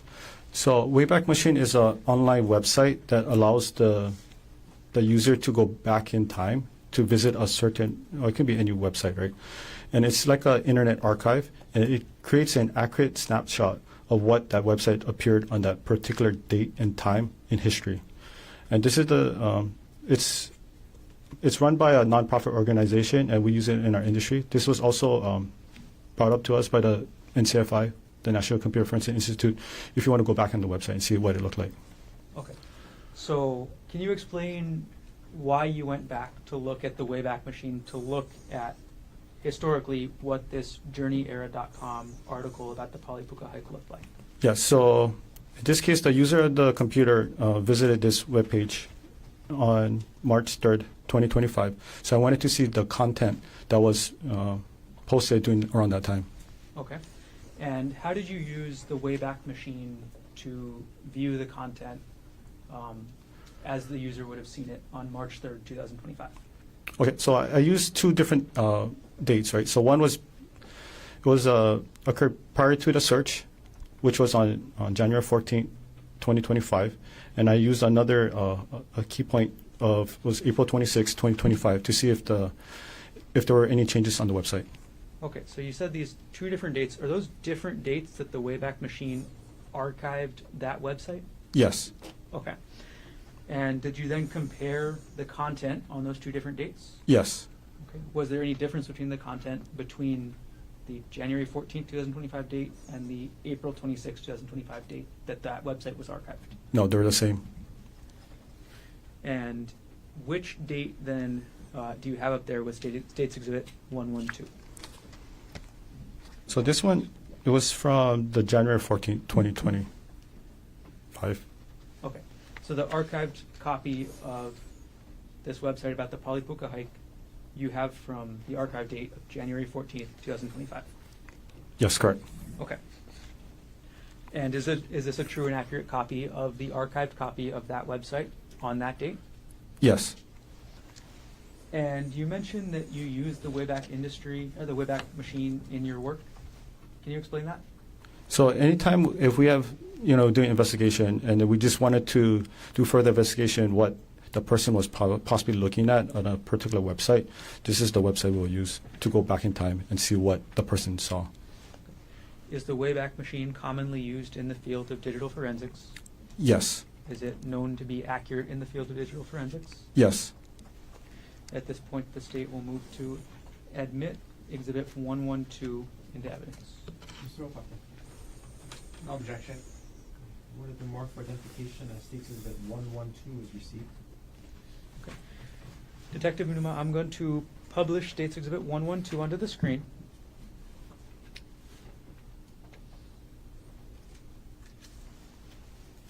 Okay, and we're going to go through a couple pages, and I'm going to zoom in on areas and ask you to read them first.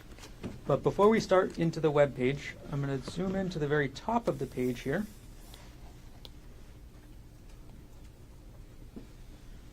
What is that part of the web page? Okay, so this is the URL from the Wayback Machine. So this is basically, it's indicating that this is the website I visited. And then the date, the 2025, it's going to be November, or was it January 14th? So that's the date that it was able to capture for this exhibit, So for the website. 2025-01-14. 0114. That's the archive date. Yes, correct. Okay. I'm going to take that down. And we're going to go to page 2.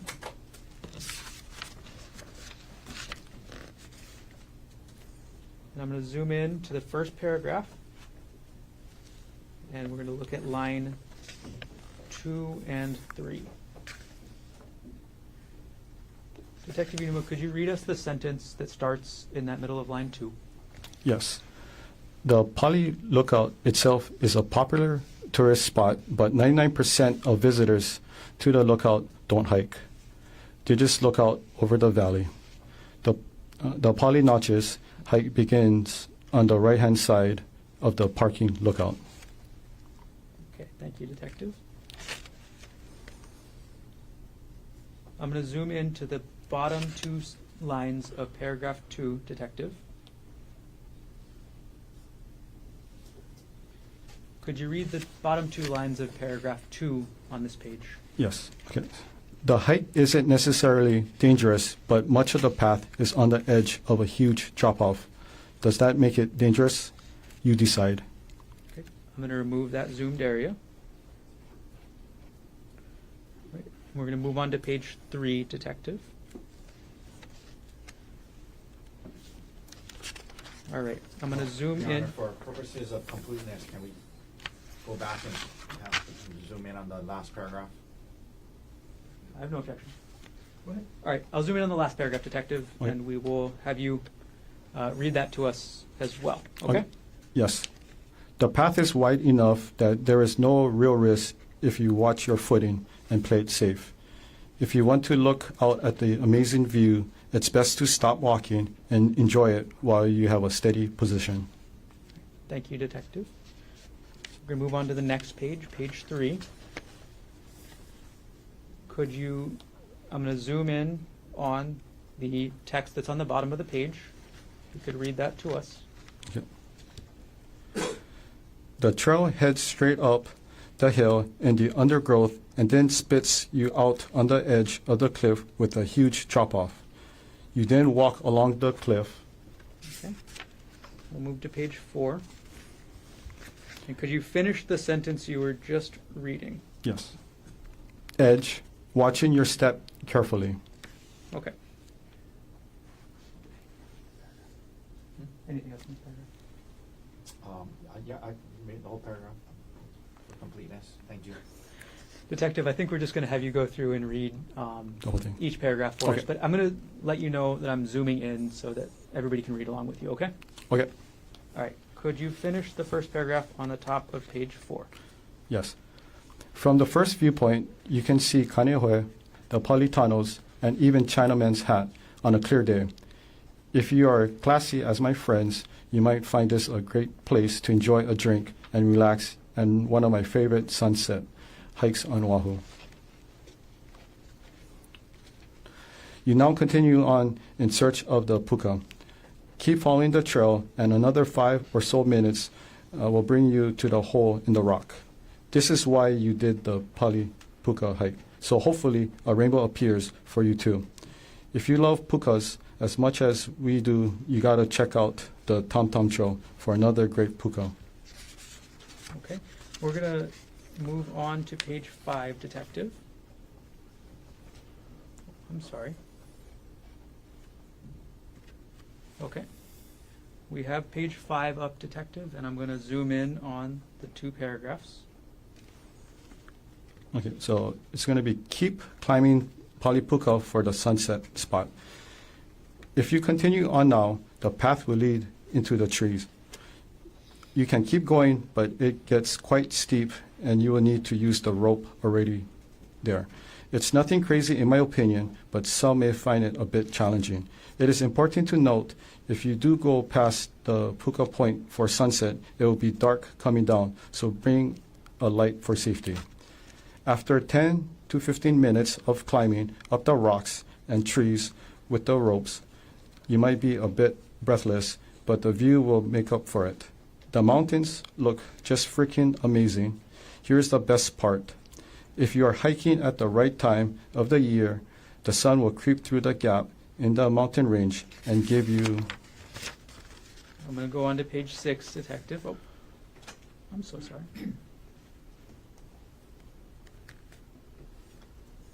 States. We're going to put 112 back up on the screen.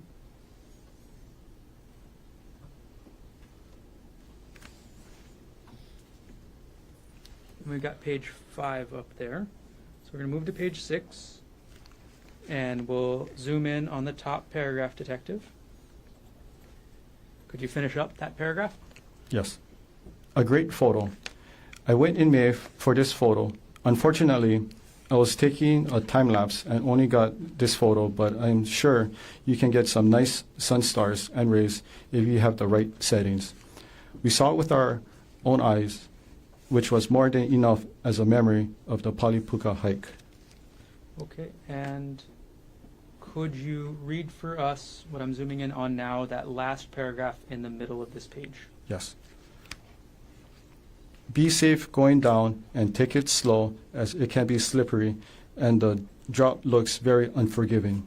Stay safe and enjoy the Palipuka hike. Okay. Thank you, Detective.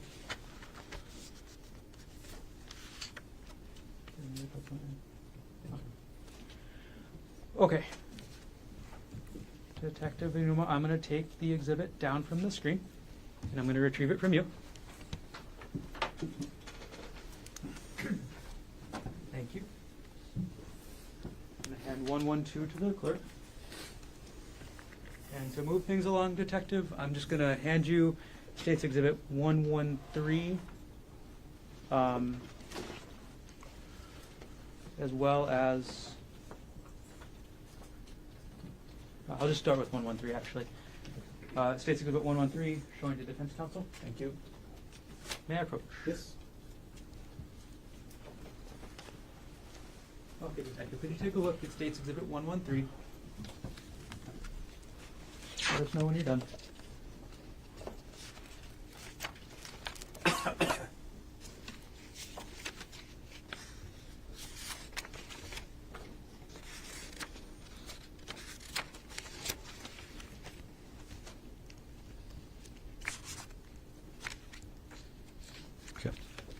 Okay, have you had Yes. a chance to review State's Exhibit 113? Yes. Do you recognize what I've handed you? Yes. What is this? So these are documents, like artifacts, that shows that the user of this device on this computer was accessing a document under the divorce folder.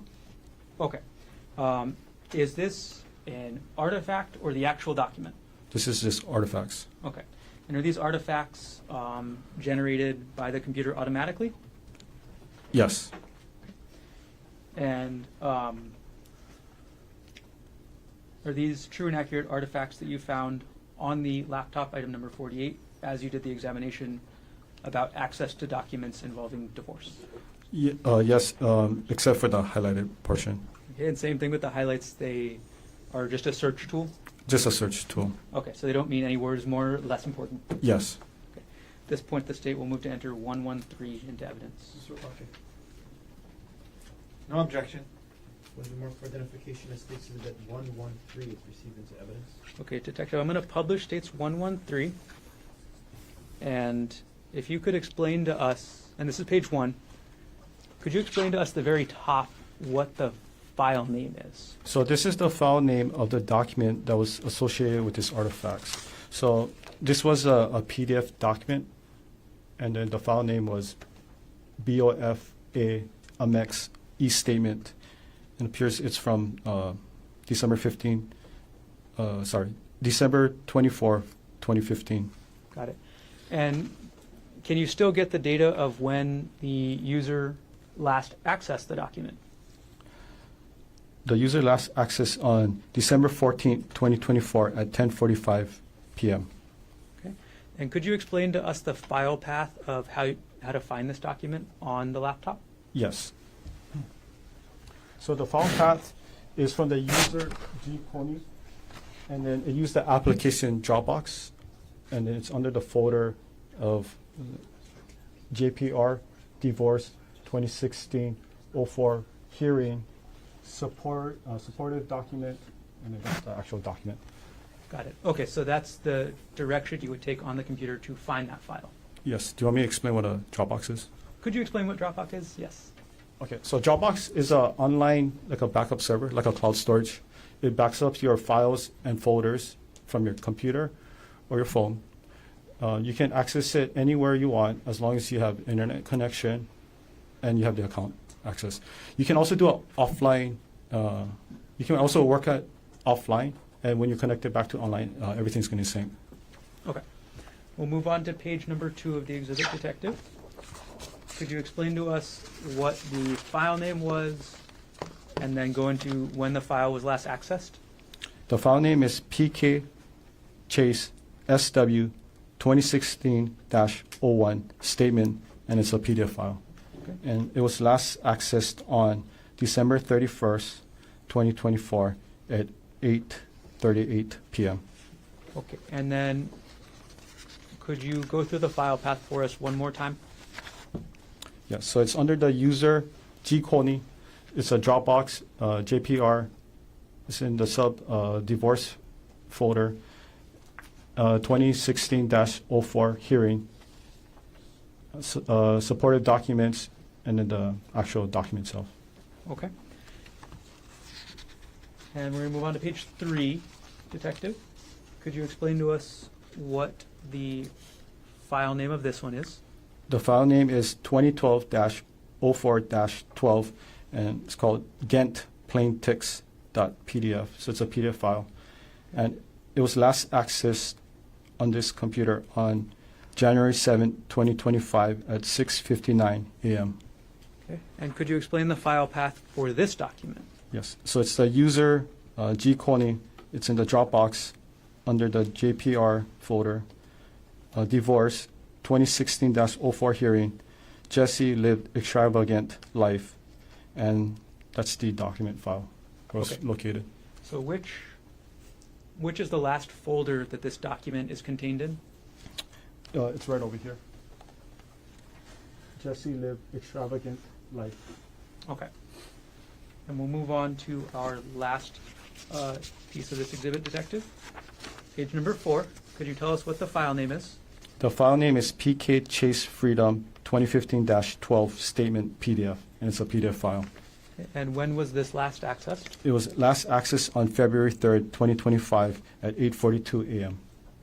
And without going through the entire file path again, was this in the supporting documents folder of that 2016 hearing in the divorce folder? Supportive documents, correct.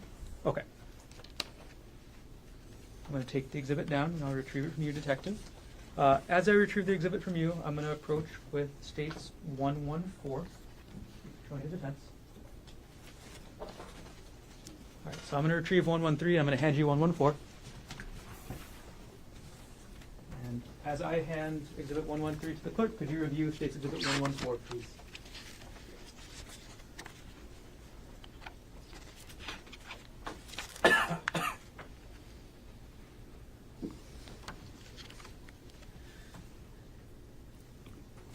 Yes. Have you had a chance to review this? Yes. Okay, what is this? So this is a Word document file relating to a 2018 tax created from the user G. Konig. Okay, so this is the first time that you've testified this morning about a Word document, is that right? Yes. Okay. Does the Word document show an author? Yes. Who was the author according to the metadata? So the author is Gerhardt Konig.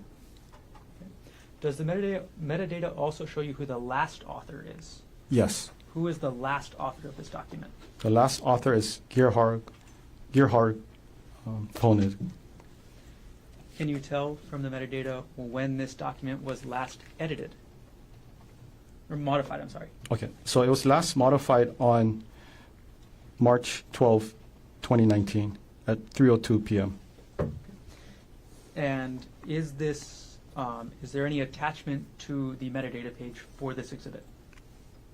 Yes. Okay. And is the attachment a portion of the entire Word document?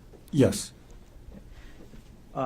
Is this a true and accurate copy of, again, that portion of the Word document along with the metadata that you found on the laptop, item number 48 So in this case? okay, so for the Word document, it was highlighted and it was redacted. Okay. What kind of information was redacted? It was a Social Security number. Okay. So other than the Social Security numbers being redacted, is the content of the Word document a true and accurate copy? Yes. And again, there's highlights in this part, right? Yes. Same as always, the highlights don't mean anything. It doesn't mean anything. And for page 1, for the metadata, is that a true and accurate copy of the metadata that you found related to this Word document? Yes. Okay. At this point, the state moves exhibit 114 into evidence.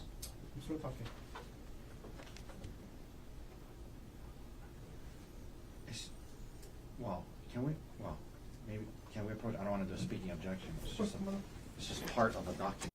Document is admitted later. Understood. So what is the mark for identification of, including the full attachment as states exhibit 114 will be received into evidence? Okay. Detective Hinuma will retrieve that exhibit from you, and we'll come back later with everything. Okay. Okay. All right. So I'm going to retrieve from you 114, and I'll approach with states 115.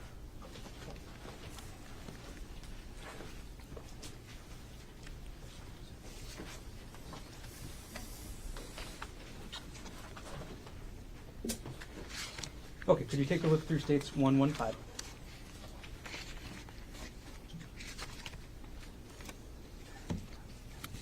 Yes. Okay. Do you recognize what this is? Yes. Okay. And what is this? So this is an artifact from the user of this device accessing appears to be a backup server via internet. Okay. And which user are we talking about? It's under user G. Konig. Okay. And is this artifacts that are generated automatically by the computer with user activity on the computer? Yes. Okay. When you were looking, or when you were executing your search warrant on this device, did you actually have access to the underlying documents that the user was accessing as indicated by the metadata in this exhibit? For this particular one, no. Okay. And could you explain what you meant by a backup? Okay, so backup, so this program is called Mimeo, MEMEO. So it's an online backup server. It backups your files and folders, as I was explained to you earlier. It's like a iCloud or Google Drive, something very similar to that Okay. degree. And is this exhibit a true and accurate copy of the metadata regarding the user G. Konig's access to this backup that you found in this case on item 48, the laptop? Excluding the highlight, yes. Okay. At this point, the state moves to enter Exhibit 115 into evidence. Mr. Otake. No objection. The mark for identification as States Exhibit 115 is received into evidence. Okay, Detective Hinuma, we're going to put States 115 on the screen. Could you explain to us what you meant by, or could you show to us in the second line what user is conducting this conducting this activity, Yeah, so the user is G. Konig, right over here. and what date and time is the user conducting this activity? It was accessed on January 9, 2025 at 9:10 p.m. Okay, and are you able to tell which computer application the user is accessing this from? So it was accessing through the Internet Explorer, the Edge. And could you explain to us the URL that we're looking at the top? Yes, so this is the file path for the URL. So this is the backup server that takes you directly to the Mimeo company. Okay, and then what is after the backup server? Yes, so after the backup server, so if you look further down, so this user access an account belonging to Ari, look into a folder called Documents, and under a subfolder called Divorce, and access this file named notes.docs. Okay, and are you able to determine which user's backup data this was? Was it G. Konig's backup data? No, it appears, based on the URL, it appears to be the username for Ari. Okay. And this is a docs, docx, that's a Word document file. Got it. All right, we'll move on to page 2, Detective. Could you explain to us what this page of the exhibit shows? Okay, so this one is similar to the last one. So this was access to the Internet Explorer, the Edge. This was accessed on January 9, 2025 at 9:14 p.m. And then it's the same, so the user is G. Konig, and they access the Mimeo server, backup server, and access an account belonging to a person or username Ari, went into the download folder, and then access the complaint for absolute divorce document. It's a Word document. Can you tell from the URL when the backup date was, so when these files were actually uploaded? So there's dates on there, but I wouldn't know for sure unless I reach out to the company to verify what these dates particular means. Okay. And our last page of this exhibit, could you explain what we're seeing on this one? Yeah, so this one, it was also used by the Internet Explorer under the Edge. This was accessed on January 9, 2025 at 9:15 p.m. And then the user, G. Konig, went access the Mimeo backup server, accessing the user account for Ari, went into the download folder, and then viewed the Rosen divorce PDF file. Okay. I'm going to take the exhibit down, Detective, and I will retrieve the exhibit from you as I bring up to you State's Exhibit 116, showing to defense counsel.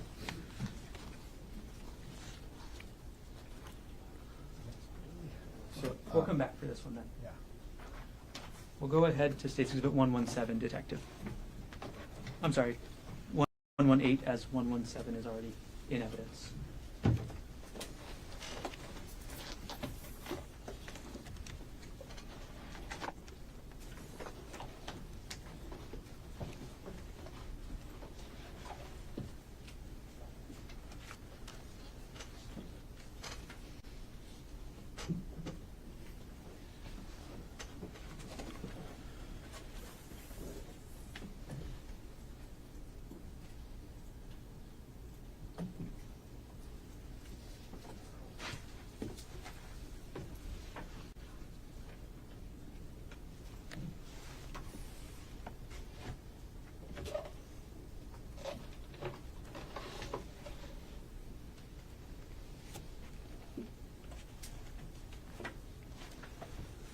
I apologize, Detective. Now I have 118. I will show his defense and bring it to you. Thank you.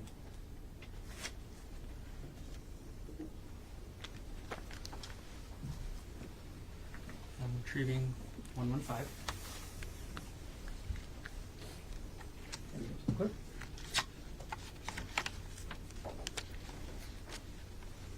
Okay, Detective Hinuma, could you take a look through State's Exhibit 118 and let us know when you're done?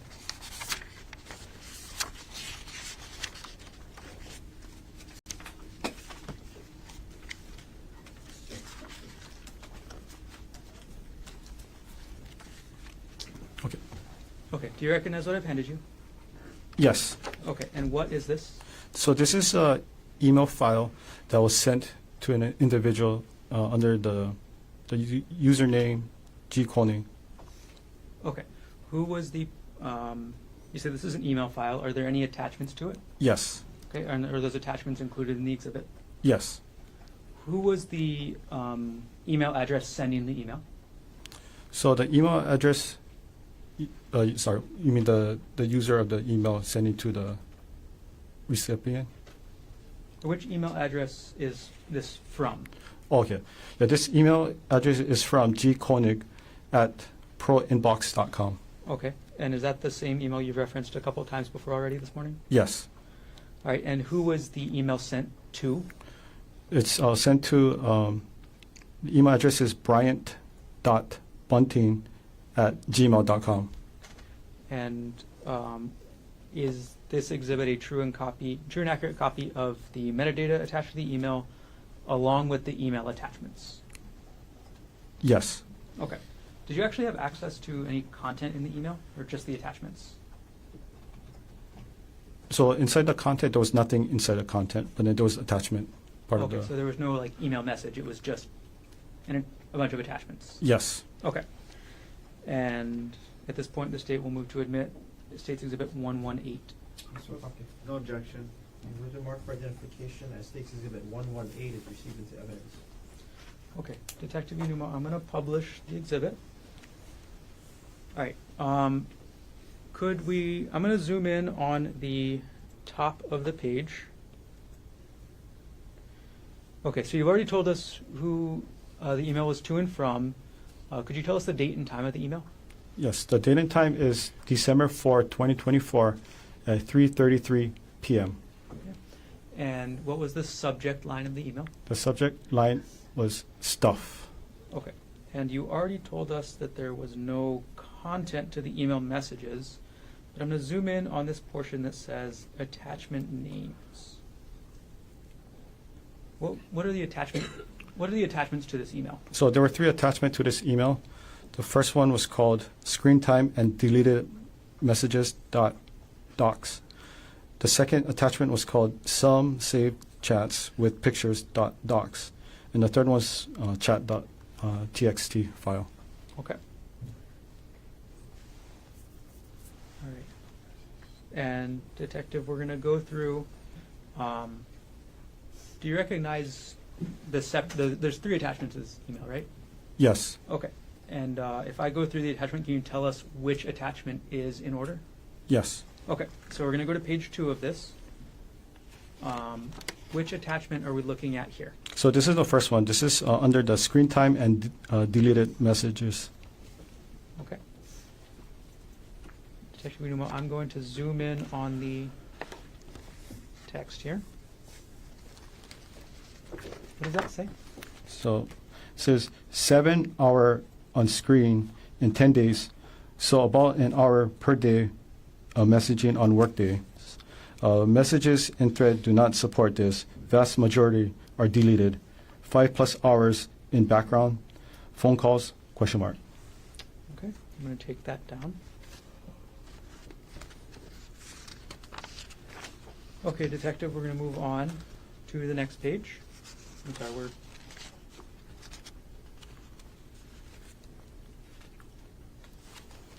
Okay, and we're on page, I believe, 4 now. Could you tell us the title at the top of this page? The title is called Deleted Messages from Sunday or Sun 12-1 parenthesis, all deleted. Okay. We're going to keep moving forward, Detective. And now we're on page 6, I believe. Are we still in that first attachment, the one you mentioned earlier? Yes, still under the first attachment. Okay. Let me take it down for just a second, Detective. And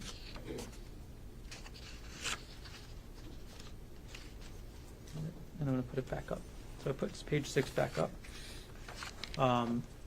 Putting now page 7.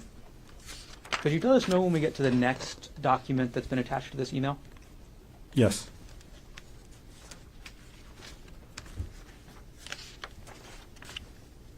And that concludes the first attachment files. Okay.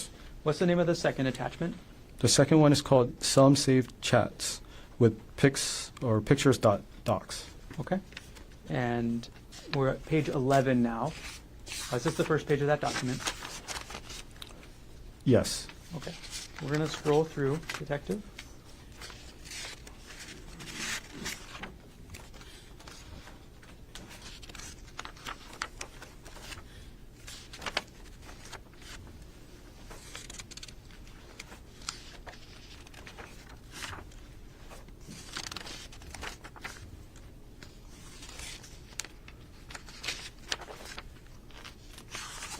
All right.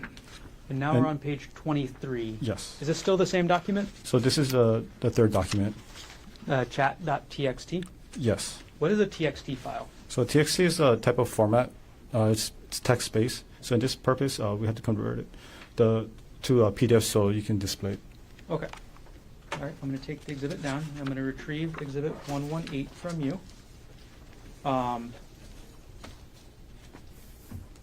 And I'm going to approach with states exhibits. I'll skip ahead a little bit. We're going to approach with states exhibit 1, 2, 4.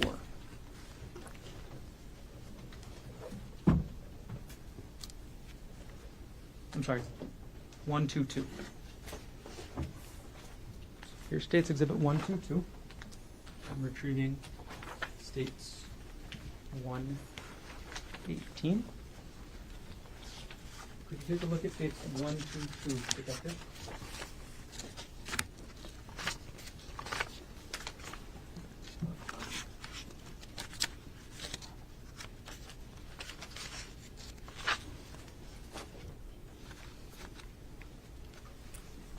Yes. Do you recognize what that is? Yes. What is that? So this is a Excel file that was found on the computer. Okay. You say it's an Excel file. Is there also an attached metadata? Yes. Okay. And can you tell who the author of the file was? Yes, the author is Gerhardt Konig. Okay. And is the entire sorry. And when was this file last, or what's the file name that we're talking about here? The file name is underscore chat, parenthesis work phone, parenthesis dot XLSX Okay. file. Is this exhibit a true and accurate copy of the metadata along with the XLS, or the file that was attached to this? Yes, minus the highlighted portion. And then this was converted from an Excel file to a PDF. I see. Okay. At this point, the state will move to introduce states 1, 2, 2 into evidence. Mr. Hirotake. No objection. With the mark for identification as states exhibit 1, 2, 2 is received. Okay, Detective Hinuma, I'm going to put the metadata page for states 1, 2, 2 on the screen. I apologize, the screen is now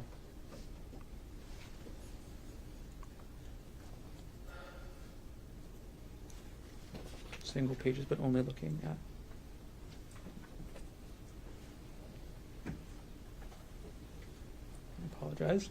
All right, I'm going to put states 1, 2, 2 on the screen at page 1. Okay. Can you tell us when this file, this chat work phone file, was last accessed? It was last accessed on January 3rd, 2025 at 2:01 p.m.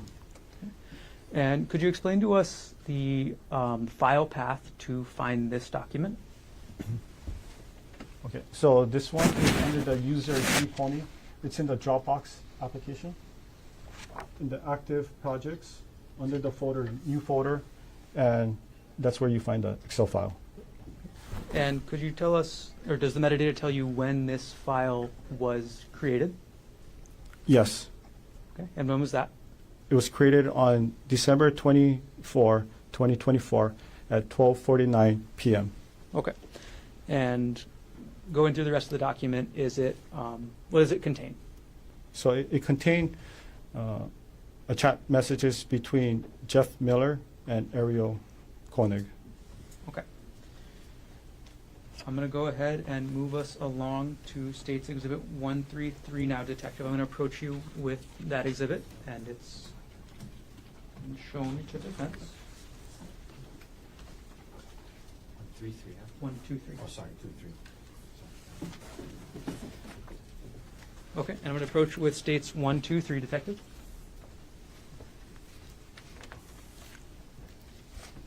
Could you take a look at that, please?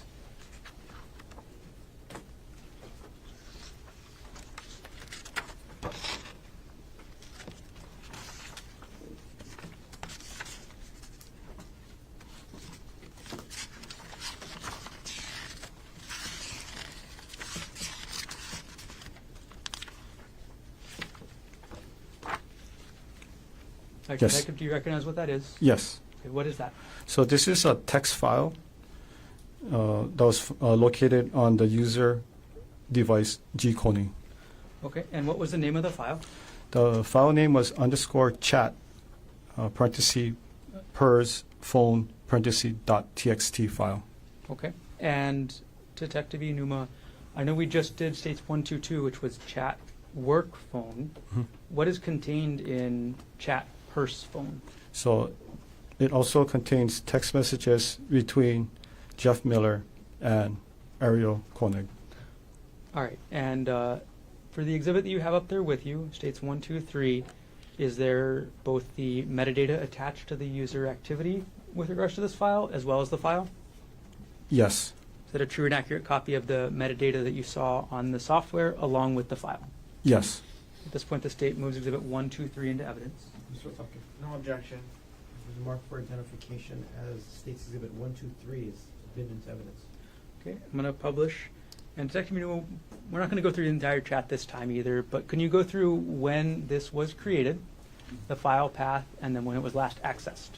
Yes. Okay. So it was created on December, right here, December 8, 2024 at 3:18 p.m. And then this is the file path to retrieve the document. So this is the user G Konig. It was in the Dropbox application under the folder active projects subfolder, and then this is where we're able to recover the document. Okay. And when was the document last accessed by the user?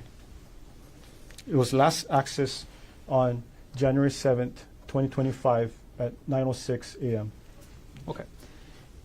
And then again, you said that the attached file is the messages. Yes. Okay. We'll keep moving, Detective. I'm going to retrieve Exhibit 123 from you, and I'm going to approach with Exhibit 124.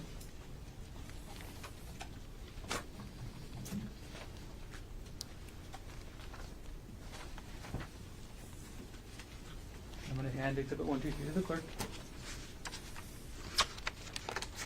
Okay, Detective, could you look through State's Exhibit 124 for us, please?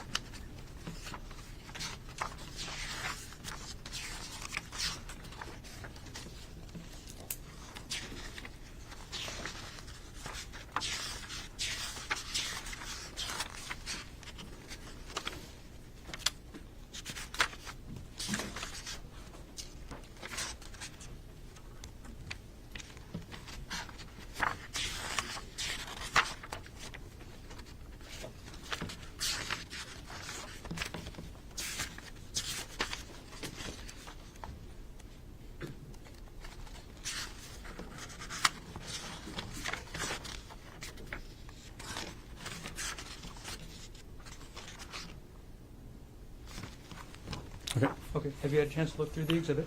Yes. Okay. And what have I just handed you? So these are documents found under the same device, under the username Konig, and it contains documents relating to wedding. To a wedding? Yes, to a wedding. Okay. And is this exhibit both metadata as well as attachments? Yes. Okay. Does every metadata have an attachment? Yes. Okay. Are the exhibits true and accurate copies of the metadata along with the attachments? Yes. And again, any highlighting doesn't mean anything, right? Yeah, the highlighted doesn't mean anything. Just usually for search purpose. Okay. At this point, the state will move to enter State's Exhibit 124. Mr. Bucket, No objection.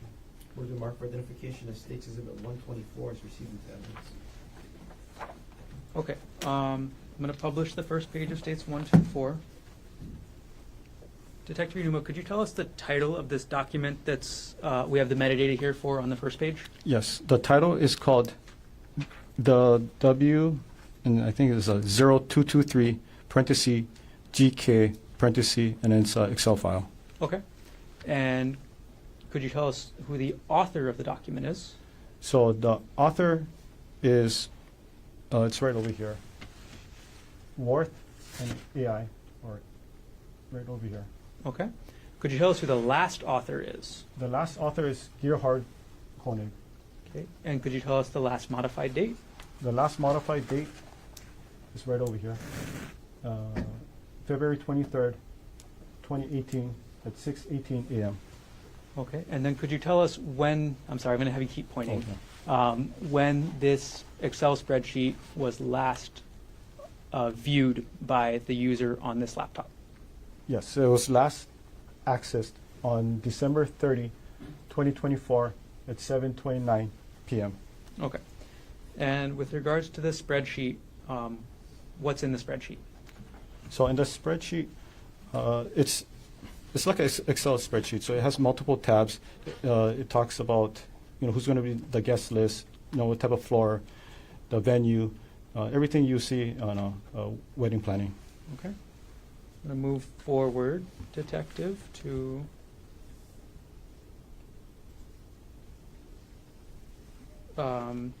page number 11. All right. Detective, could you tell us what the document in this is? So the document name is the W0225 parenthesis GK parenthesis, and it's a Excel file. Okay. Is this the same Excel file as the one that we just talked about? It's not the exact same, but it's very similar. Okay. When was this file last accessed? It was last accessed on January 22, 2025 at 6:25 a.m. Okay. And the actual attached file is not attached to this exhibit, is that correct? Yes. Okay, so we just have the metadata for this file. Yes. Okay. Moving on to page number 12. What is the file name here?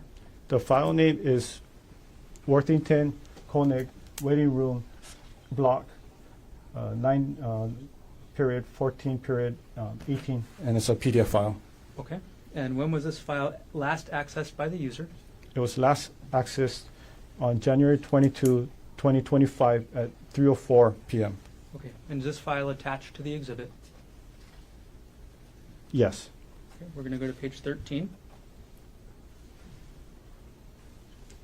And we're going to go to page 14 and publish page 15, publish page 16, and 17. So what does this file appear to be? Appears to be like a contract for the wedding. Is it for booking venue? Yes. We're going to go to page, I'm sorry, we still have a little bit more, 18 of the exhibit. All right, now we're at page 19 of State's Exhibit 124.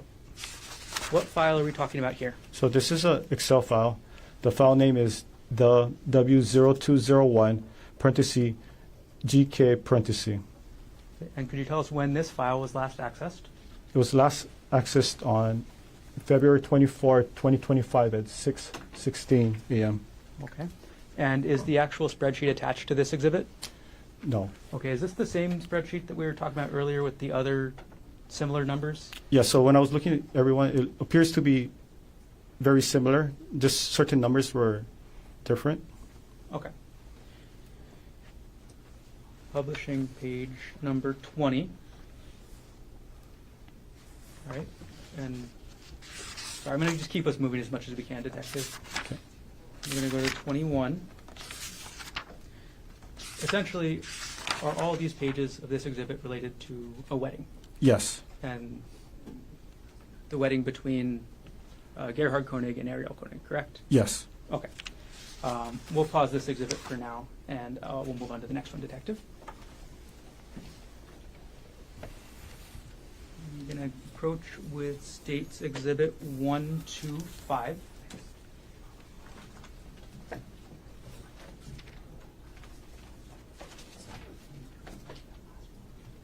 stop. Yeah. State's 125. Okay, thank you. Okay, I'm going to approach with States 125 and retrieve 124.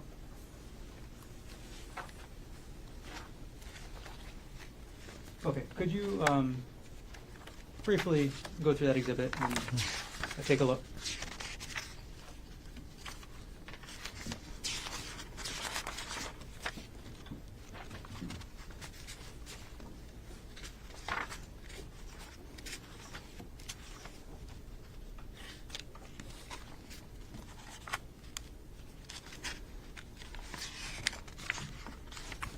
Yes. Okay.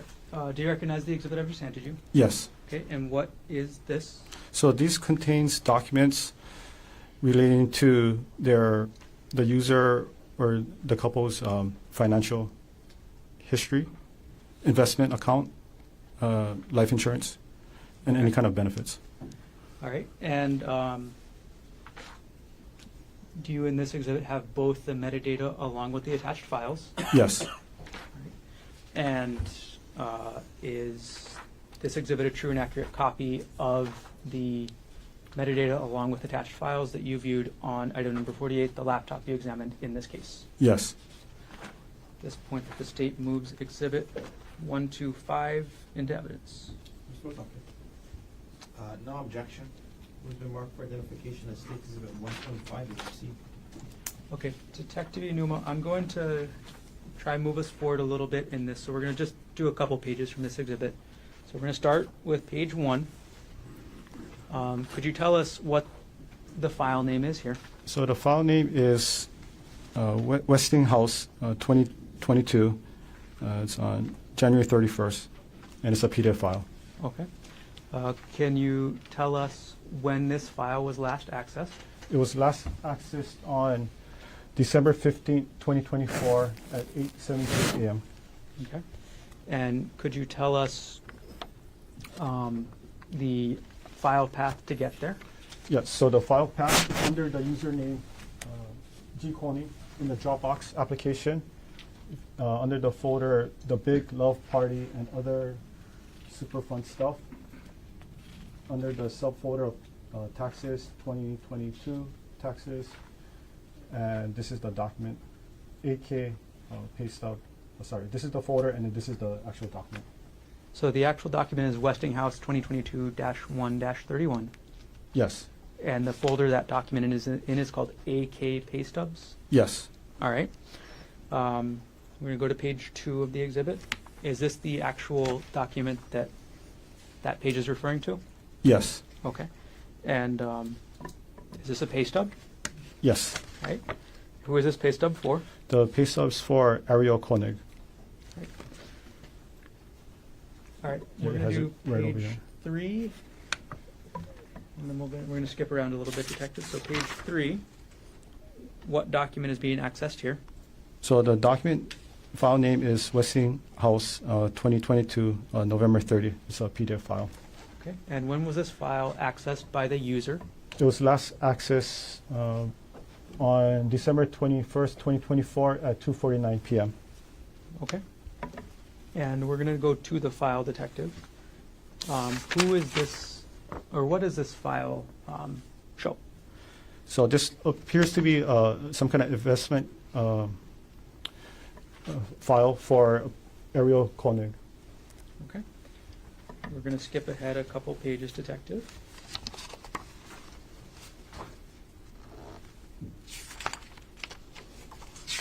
To page...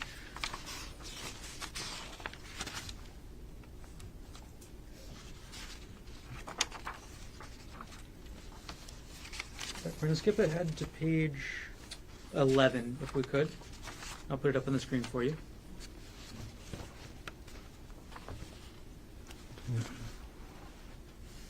Okay, Detective, Okay. what is the file name that we're looking at here? So the file name is Westinghouse 2022. It's March 31st PDF file. Okay. And what date is the user last accessing this file? It was last accessed on December 31st, 2024 at 8:38 p.m. Okay, Detective, are there any other activities that we've talked about so far that occurred on December 31st, 2024 at just around that time? Yes. Okay, and what was that? So under the user G. Konig, the pay stub for Ariel Konig was viewed, and also too a divorce file was viewed too. Okay, I'm going to put them both up on the screen together. So we'll keep States Exhibit 125 on the screen right there, Detective.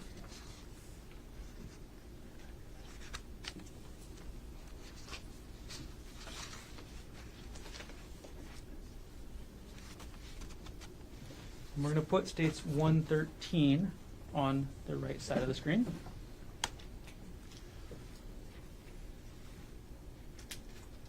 And on States 113, we're going to scroll ahead to page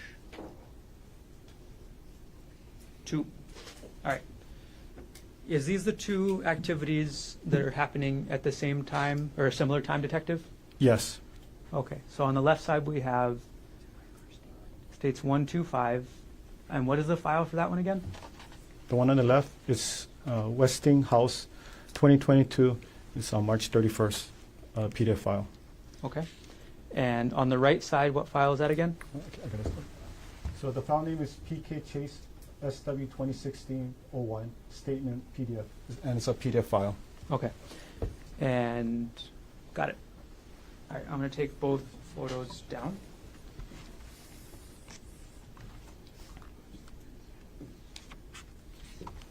All right, and I'm going to go back to Exhibit 125, Detective. Sorry, what the number? We're going back to 125. 125, okay, thank you. All right, and almost done with this exhibit, Detective.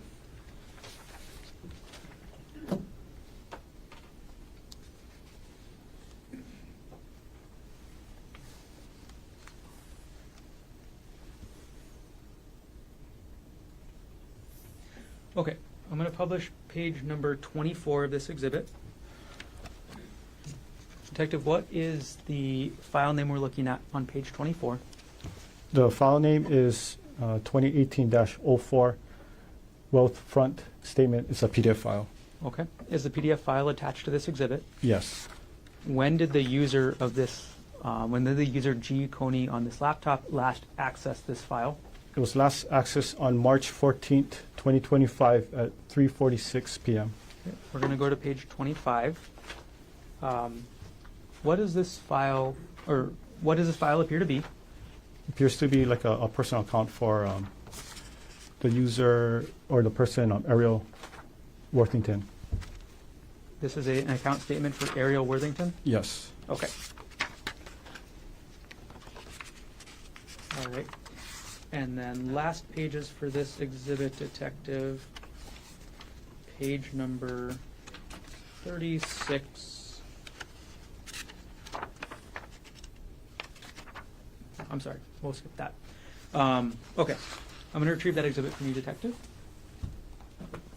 And we have got time for one more before lunch.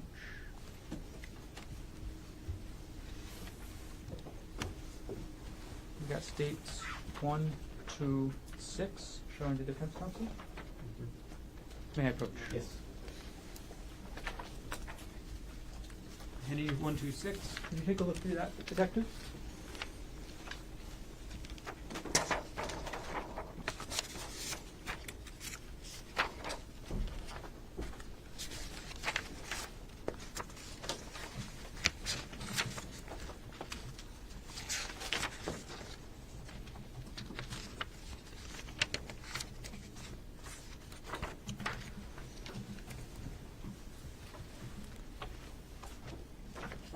Yes. Do you recognize what that is? Yes.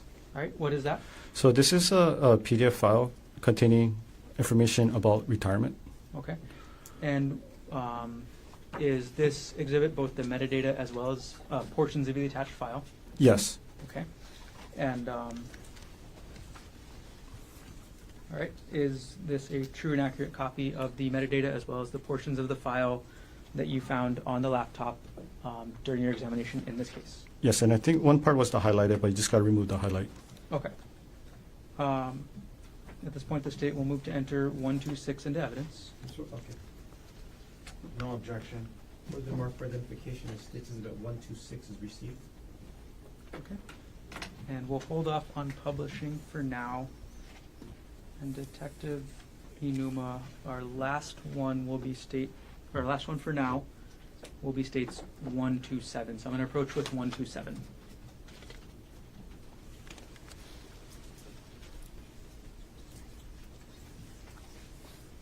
I'm going to hand 126 to the clerk.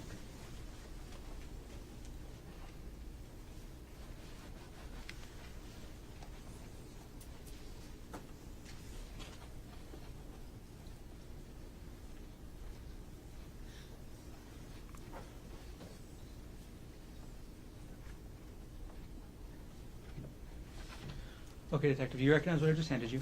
Yes. Okay, what is this? So this was a PDF file that was found on the user G. Konig under the Dropbox. This is basically the intake form for a marriage counselor and family therapy service. And when is the date on this document? The date on this document is January 29, 2025.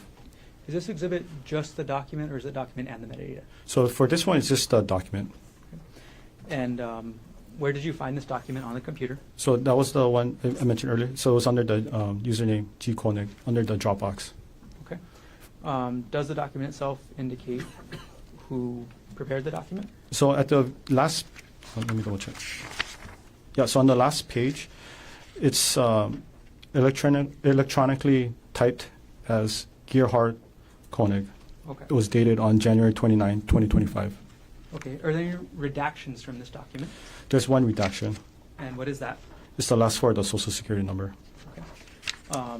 Other than that, redactions, is this document a true and accurate copy of the document that you found on the laptop pursuant to your investigation? Yes.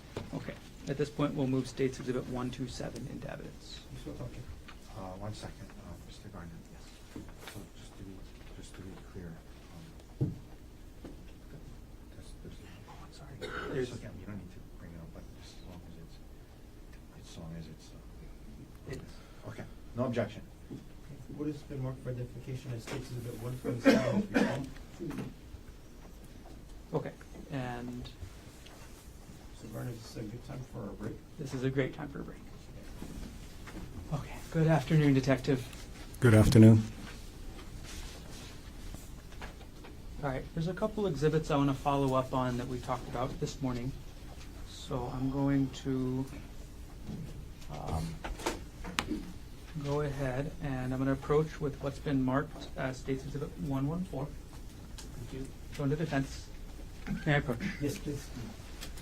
Okay. This one. And I'll remove States Exhibit 127 and hand that to the clerk.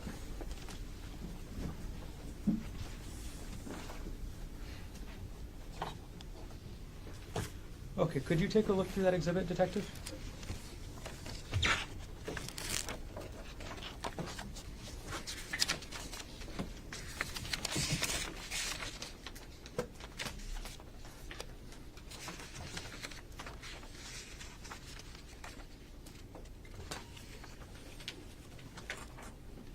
Yes. Okay. And could you let us know what the exhibit is? So the exhibit is a Microsoft Word document, and then this is the one we're talking earlier, which is the file name. It's a 2018 taxes GK notes.docs. Okay. And is this both the metadata as well as the actual document? Yes. Okay. Is this a true and accurate copy of the metadata? Yes. And is this a true and accurate copy of the actual document? Yes. And this is what you found, again, looking at item number 42, the laptop in this case. Yes. Okay. At this point, the state moves Exhibit 114 into evidence. Ms. Roth, okay. No objection. Okay. What has been identified as State's Exhibit 114 is received into evidence. Okay, Detective Hinuma, I'm going to publish the first page of the document, which is the metadata on the screen up there. Okay. First of all, could you start us off? Tell us the name of the document we're talking about. So the document name is 2018 taxes GK notes Okay. docs. So it's a Word document file. Okay. And could you tell us who the author is? The author is Gerhardt Konig. And Detective Hinuma, could you, I'm sorry, when was the document last viewed? Okay. So it was last accessed on this date, which is December 26, 2024 at 6:47 a.m. Okay. Detective Hinuma, could you walk us through the file path for this document as well? Yeah, so the file path is under the user Konig. It's under the Dropbox application, under the file, the Big Love Party and other super fun stuff. Subfolder is taxes. Another subfolder for 2018 taxes, and then the document is located right over here. Got it. Okay, Detective Hinuma, I'm going to take the exhibit down from the screen right there, and I'm going to ask you if you could read from the document. And does the document, what is the document in general? So a document is, it's like an official, it could be official, non-official, but it's just basically what we use to have information like I'm data. so sorry. That was a bad question. What is this document, Oh, this document. generally about? Yeah, so this document contains notes and information regarding 2018 taxes.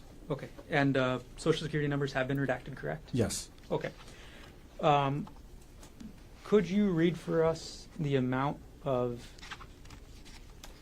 alimony paid in 2018 from this document? So the alimony is $6,000, Could you read for us the amount of child support paid according to this document? $29,112. And again, what year is this document referencing?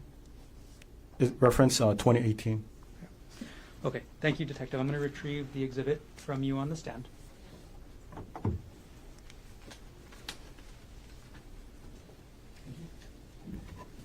And the next exhibit I'm going to hand you is going to be State's Exhibit 124. And I'll hand that up to you, and while you're flipping through, I'll give the old exhibit to the clerk.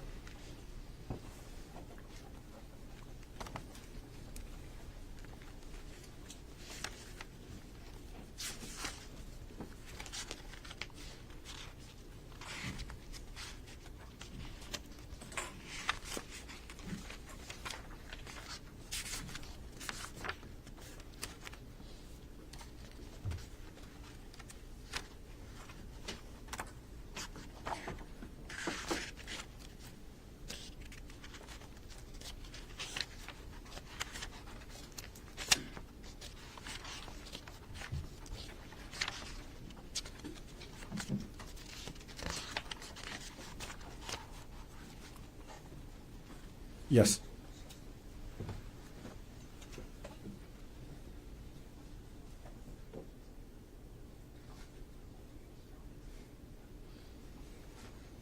Okay, I'm sorry, Detective. Have you reviewed the exhibit? Yes. Okay, and again, is this one of the exhibits you viewed this morning? Yes. Okay, and what is the file, or is this exhibit a combination of both files and metadata? Yes. Okay, and as you testified before, this exhibit is about weddings, right? Yes. And this is about the wedding between Gerhardt Konig and Ariel Konig, right? Yes. Okay. And the metadata contained in this exhibit is a true and accurate copy of what you found using the Axiom software. Is that correct? Yes, minus the highlighted word. Got it. And the attachments, the files attached, are they also true and accurate according to what you found on the laptop? Yes. So that it was the Excel file, and it was just converted into a PDF file. Got it. Okay. At this point, the state will move to enter states 1, 2, 4. Mr. Otake. No objection. Would the mark for identification of states exhibit 1, 2, 4 is received? Okay. We'll keep moving, Detective. I'm going to approach with our next exhibit, and I'll retrieve 1, 2, 4 from you. Next exhibit is 116. Going to Defense Counsel.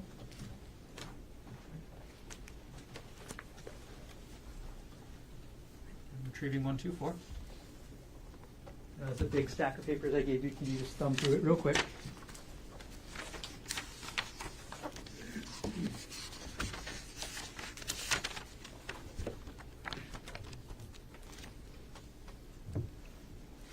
Yes. Okay. Do you recognize this exhibit? Yes. What is it? So this is a Word document that was located under username G Konig. The title is called GK Action Items Daily, parenthesis 2018 to 2021, and it's a docs file. So it's a Word document. Okay, so it's a Word document. Can you tell from the metadata who the author is? Yes. The author is Gerhardt Konig. Okay, and could you tell us, when the file was last accessed? It was last accessed on December 3rd, 2024 at 2:36 p.m. Okay. And is the metadata part of this exhibit true and accurate copy of the metadata you found on the laptop, item number 48? Yes. Is the attachment a true and accurate copy of the Word document you found attached to this metadata on the laptop? Yes. Okay. And it is a rather lengthy document, is that correct? I'm sorry, what was that? It's a rather lengthy document, Oh, is that yes. right? It's more than 100 pages, right? Yes. Okay. At this point, the state will move, or will move Exhibit 116 into evidence. Mr. Otake. No objection. Would the mark for identification of states exhibit 116 is received into evidence? All right, thank you. Just a moment.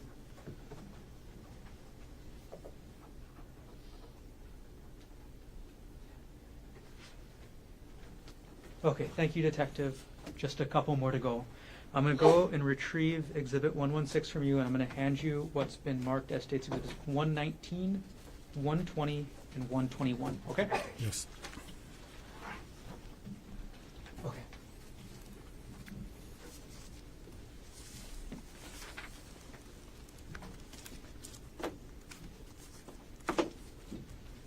Okay. Do you recognize the three discs I've just handed you? Yes. Okay. Before testifying today, did you review what's on those discs? Yes. Okay. And what is on those discs? So it contains a zip file. So basically a bunch of files combined together and placed in a zip file. So a zip file is like a container. You put everything inside and you zip it up, and it decompresses it and allows it to be sent via email. Okay. And is there also metadata contained on those discs? Yes. Okay. And in each of those discs, what is the metadata show? So it shows the date and the time where these items were attached. It's under WhatsApp, and it was under Jeff Miller. It was a series 1, 2, and 3, and was sent from the user of this device to the person, the same user of the device. Clarify, Detective. Are we talking about an email here? Yes, this one is an email. Okay. So who was the email from? So the email is from the user. Well, the email address was gkonig@proinbox.com. Okay. And who was the recipient? It was also the same one. It's gkonig@proinbox.com.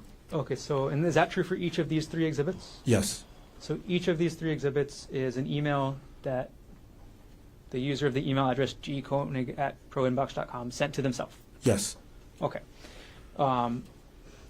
after you, and did you review these exhibits to make sure that they are fair and accurate, decompressed zip files? Yes. Okay. Is the metadata on each of these exhibits a true and accurate copy of the metadata that you saw while examining the laptop? Yes. Are those 3 zip files, do you remember the names of them? I know it was WhatsApp, and then it was Jeff, and then it was a 1, and then there's a zip. It's a zip file. Okay. I mean, I don't know like offhand the accuracy of the file name, but then there was a WhatsApp Jeff 2, and then there's a WhatsApp Jeff 3, and they're all zip files. Okay. Got it. And are the contents of those files contained in an individual folder on each disk? Yes. Okay. And then is the metadata also contained on each disk? Yes.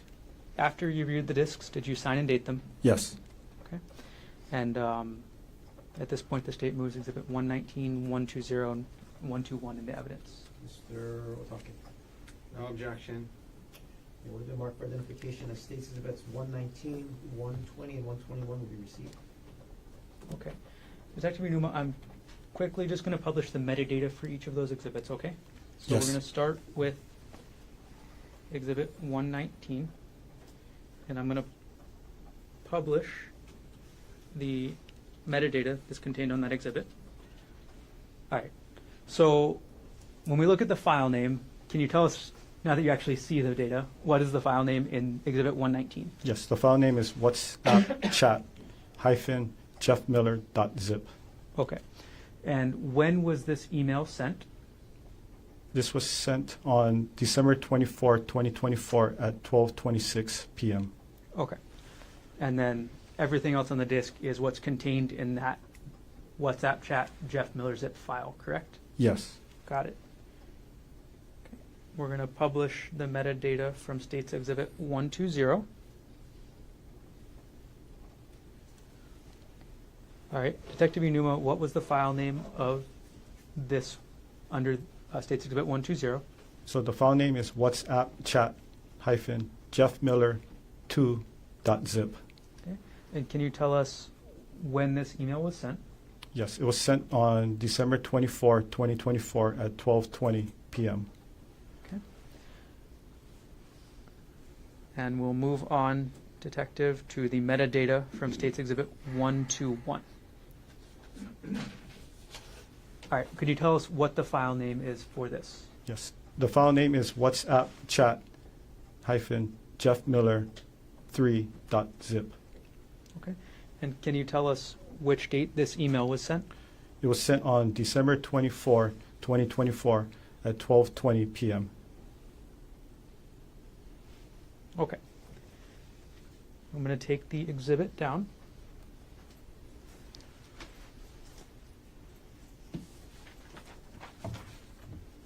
One second.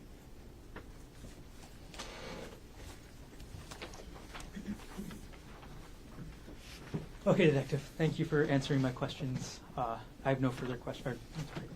Did your examination of the laptop take place in the city and county of Honolulu, state of Hawaii? Yes. Okay. No further questions for me at this time. Can I have 114, please? I'm sorry. Do you have it? No, thank you. Do you have 114? Thank you. Whenever you're ready with cross-examination, Mr. Otake. Thank you, Your Honor.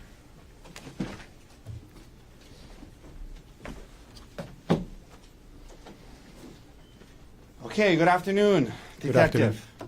Good afternoon. Can you tell me how you pronounce your last name? Is it Hinuma or Hinuma? It's Hinuma. Excuse me? Hinuma. Hinuma. Yeah, long I. Okay. So, you're a detective with the Honolulu Police Department, yes? Yes. And it was a few hours, maybe 4 or 5 hours ago, but what kind of expert were you qualified to be today? It's a digital forensic. Digital forensics, right? Yes. As in, you get a search warrant as a detective, you go through someone's computer, search relevant terms, trying to find evidence that is relevant or helpful to the prosecution, yes? Yes.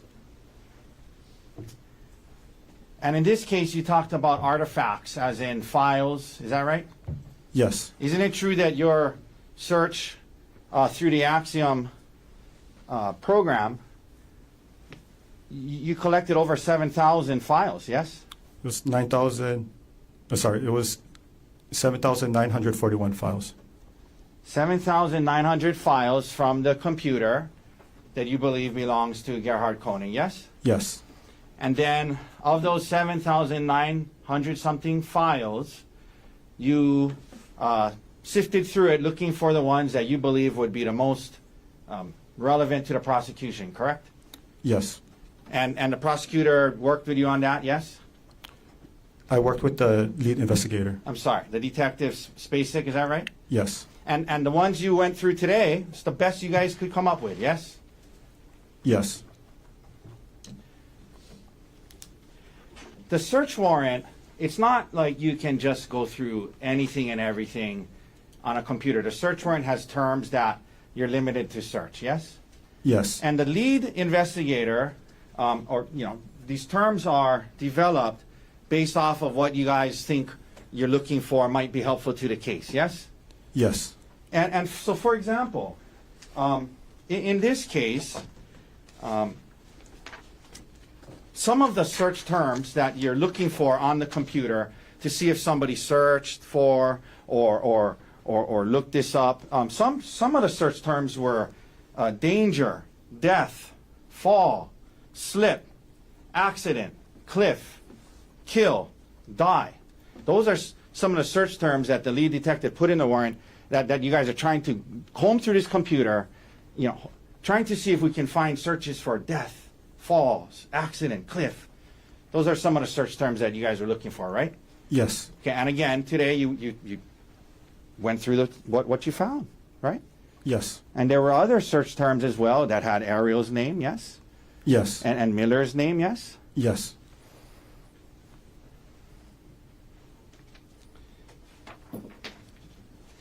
And because the idea is you're looking through a computer, maybe somebody searched, hikes that people fell off and died on before. That's the kind of stuff you're looking for, right?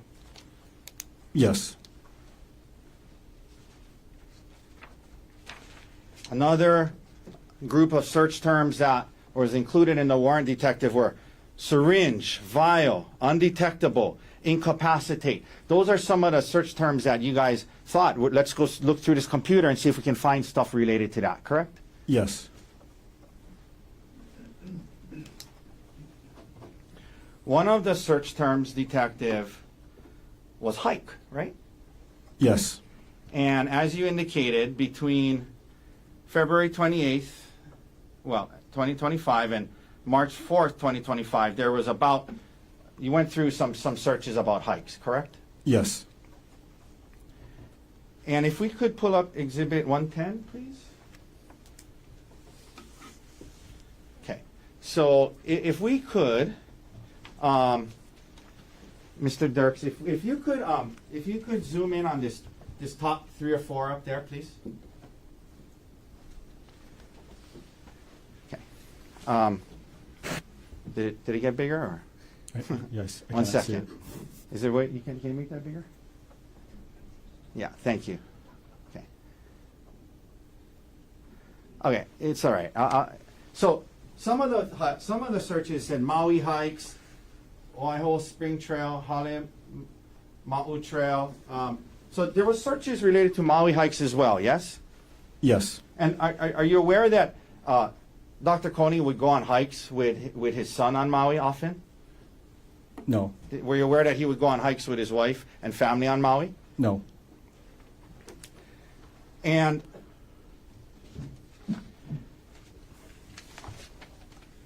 on that same exhibit, you see on the bottom there? Can you blow up that bottom under URL, Mr. Dirks, please? The whole thing, please. No, I'm including this part, please. Okay. Okay. So this is from your search, some of the searches that was done on hikes, correct? Yes. And so, for example, Best hikes on Oahu was searched, right? Yes. 10 best trails and hikes on Oahu came up, yeah? Yes. Easy hike on Oahu came up, yes? Yes. Top 10 easy hikes for everyone, yes? Yes. 35 hikes on Oahu, yes? Yes. Palipuka hike on Oahu, yes? Yes. Wili Wili Nui Ridge Trail hike on Oahu, right? That was something that came up? Yes. And difficult hikes on Oahu. Those were what you found when you're looking up what he searched about hikes, right? Yes. There was nothing about most dangerous trails on Oahu that you found, correct? In this part. In this part, yes. Okay.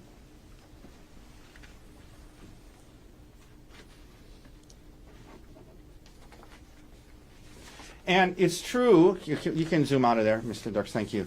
The last time according to you, that you found that he searched about hikes was on March 4th, 2025, correct? Yes. And you understand the incident in this case was on March 24th, 2025, yes? Yes. Okay. So from what you saw, it's not like he kept going back and looking at more and looked at different ones more leading up to after March 4th, correct? Yes.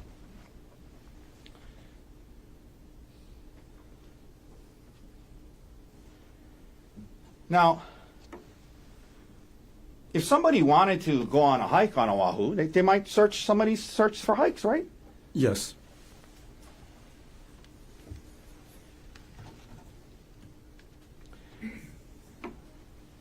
Detective, we went through Exhibit 105, if we could pull up 105.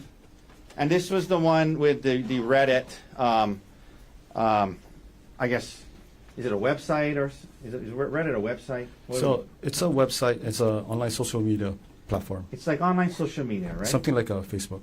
Something like a Facebook where I think you said you can go to it and get advice on certain topics or see what other people have to say about it, right? Yes. Yeah, for whatever, if you wanted to learn about, any certain topic and see how people else have dealt with it, you might go on there and see what people have to say, right?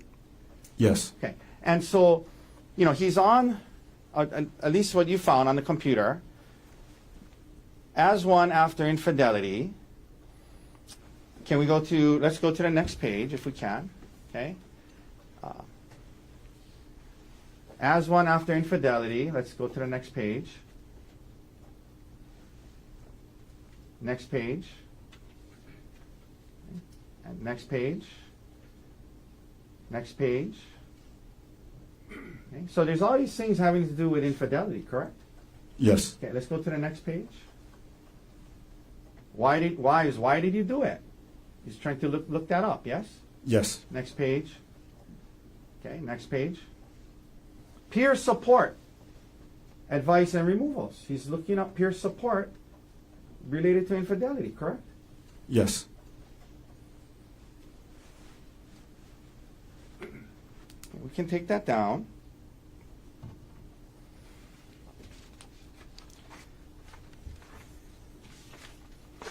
The term Darvo, you mentioned, can you tell us what your understanding of what that means? Yes. So, from my understanding from reading, Reddit and then Google search. What does it stand for? So, deny, attack, reverse, victim, offender. So it's from my understanding, it was as the abuser, you're trying to avoid accountability.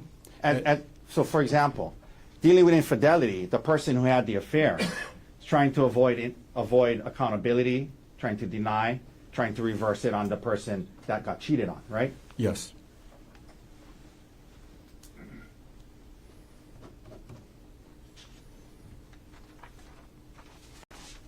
Could we pull up 113, please?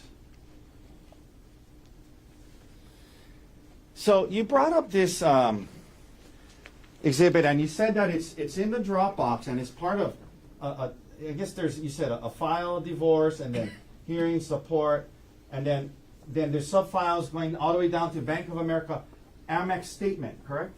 Yes. And that's the file name that was open. Bank of America Amex statement, right? Yes. It's a credit card statement, right? Yes. That happened to be in this chain of files, right? This was in there, right? Yes. But at least from what you pulled it, I mean, it was a credit card statement he was looking at, right? Yes.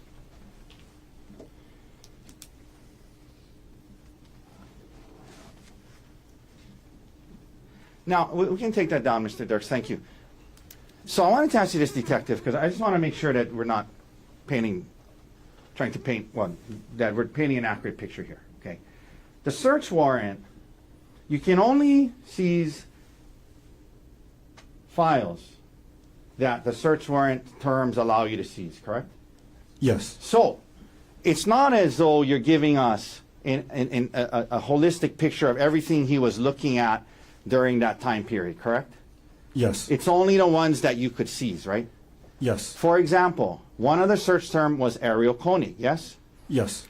Gerhardt Konig was not a search term, correct? Yes. So, when we looked at, and you said, well, this day he was looking up her retirement account, you could seize that, right? Yes. But your Axiom program, if he was also either right then or close by looking at also other financial documents like his retirement accounts, their taxes, their life insurance related to him, Axiom wouldn't seize that, you wouldn't have that, you couldn't present that to the jury, correct? Could you rephrase the question one more time? If there was a file that didn't have Ari's name on it, on his computer, but he was looking at, for example, his retirement roughly around that same time period he was looking at hers, you wouldn't be able to seize the one from him because it had his name on it, right? Yes. Okay. So you agree that when we're looking at these things, context kind of matters, right? Context matters. Yes. And what we've gone through is just certain things he might have been looking at during that time period, but not all, right? Yes.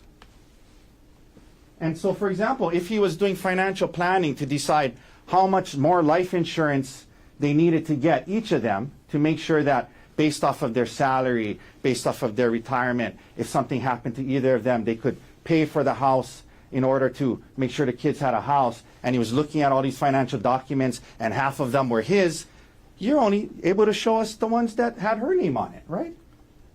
Yes. Based on the search warrant, yes.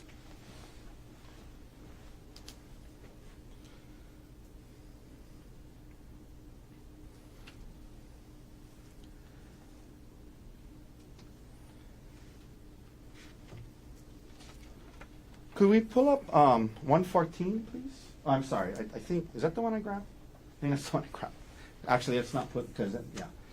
So 114, may I approach? Yes. Detective, 114 was the document entitled 2018 Taxes for Gerhardt and Gerhardt Konig, right? Yes.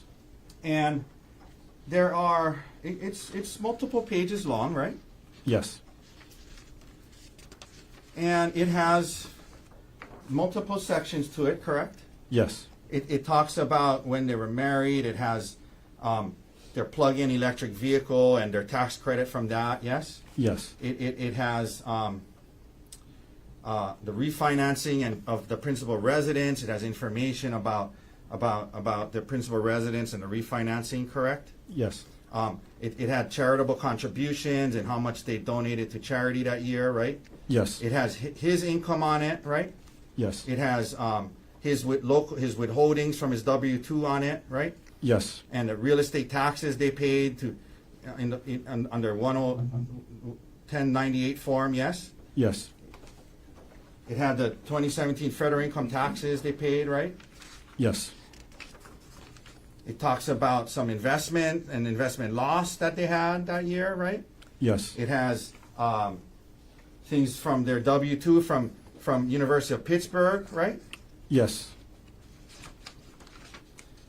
And then it has information about Gerhardt Konig on there, about, again, the principal residence, home mortgage interest, education information, healthcare information. It has all of that in this document, right? Yes. And out of this whole document, you're only asked about the part that where how much alimony and child support was paid that year, right? Yes. Okay, but there's a lot more other information on here, right? Yes. You don't know what information on here he was looking at when he pulled this up on his computer, do you? That's correct.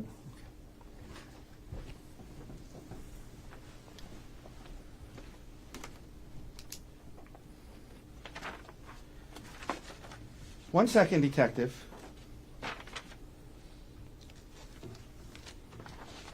You also were only able to search for, because of a search warrant, and it's not your fault, it's just what the search warrant allowed, for a specific time, right? Yes. So I think it was December 1st to March 24th, right? It's 24. Yes, correct. So you weren't able to go back and see, okay, well, is this normal? Does he often go to these files and look up his tax information or the retirement information or any of these files? Is this a normal practice of his, every month or so? You weren't able to go back and see that, were you? Yeah, that question would be for the lead detective. No, I know. I'm not blaming you. I'm just, you only did what you were allowed to do, right? Yes. Yeah. So you weren't able to go back into, January, February, March, April, May, June, July, August, September, October of 2024. You can only go from December to March, right? Yes.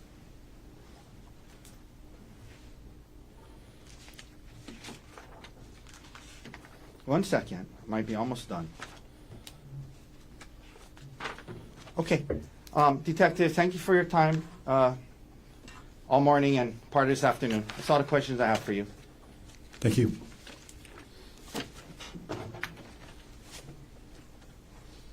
Thank you. Mr. Gardner, any redirect? Briefly, go ahead. Okay, Detective Hinuma, you were asked about the date range for when you saw the user G. Konig searching for hike information, correct? Yes. Okay, and that date range you were asked about was February 28th through March 4th, is that right? Yes. That's 5 days, right? Yes.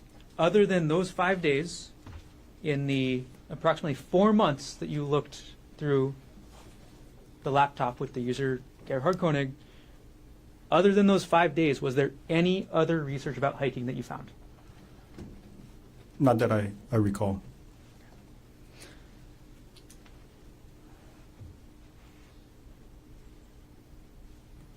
No further questions. So it's okay, any recross based on what was asked of you? No, thank you, Detective. Detective, thanks for being here. Okay, thank you. Watch that step.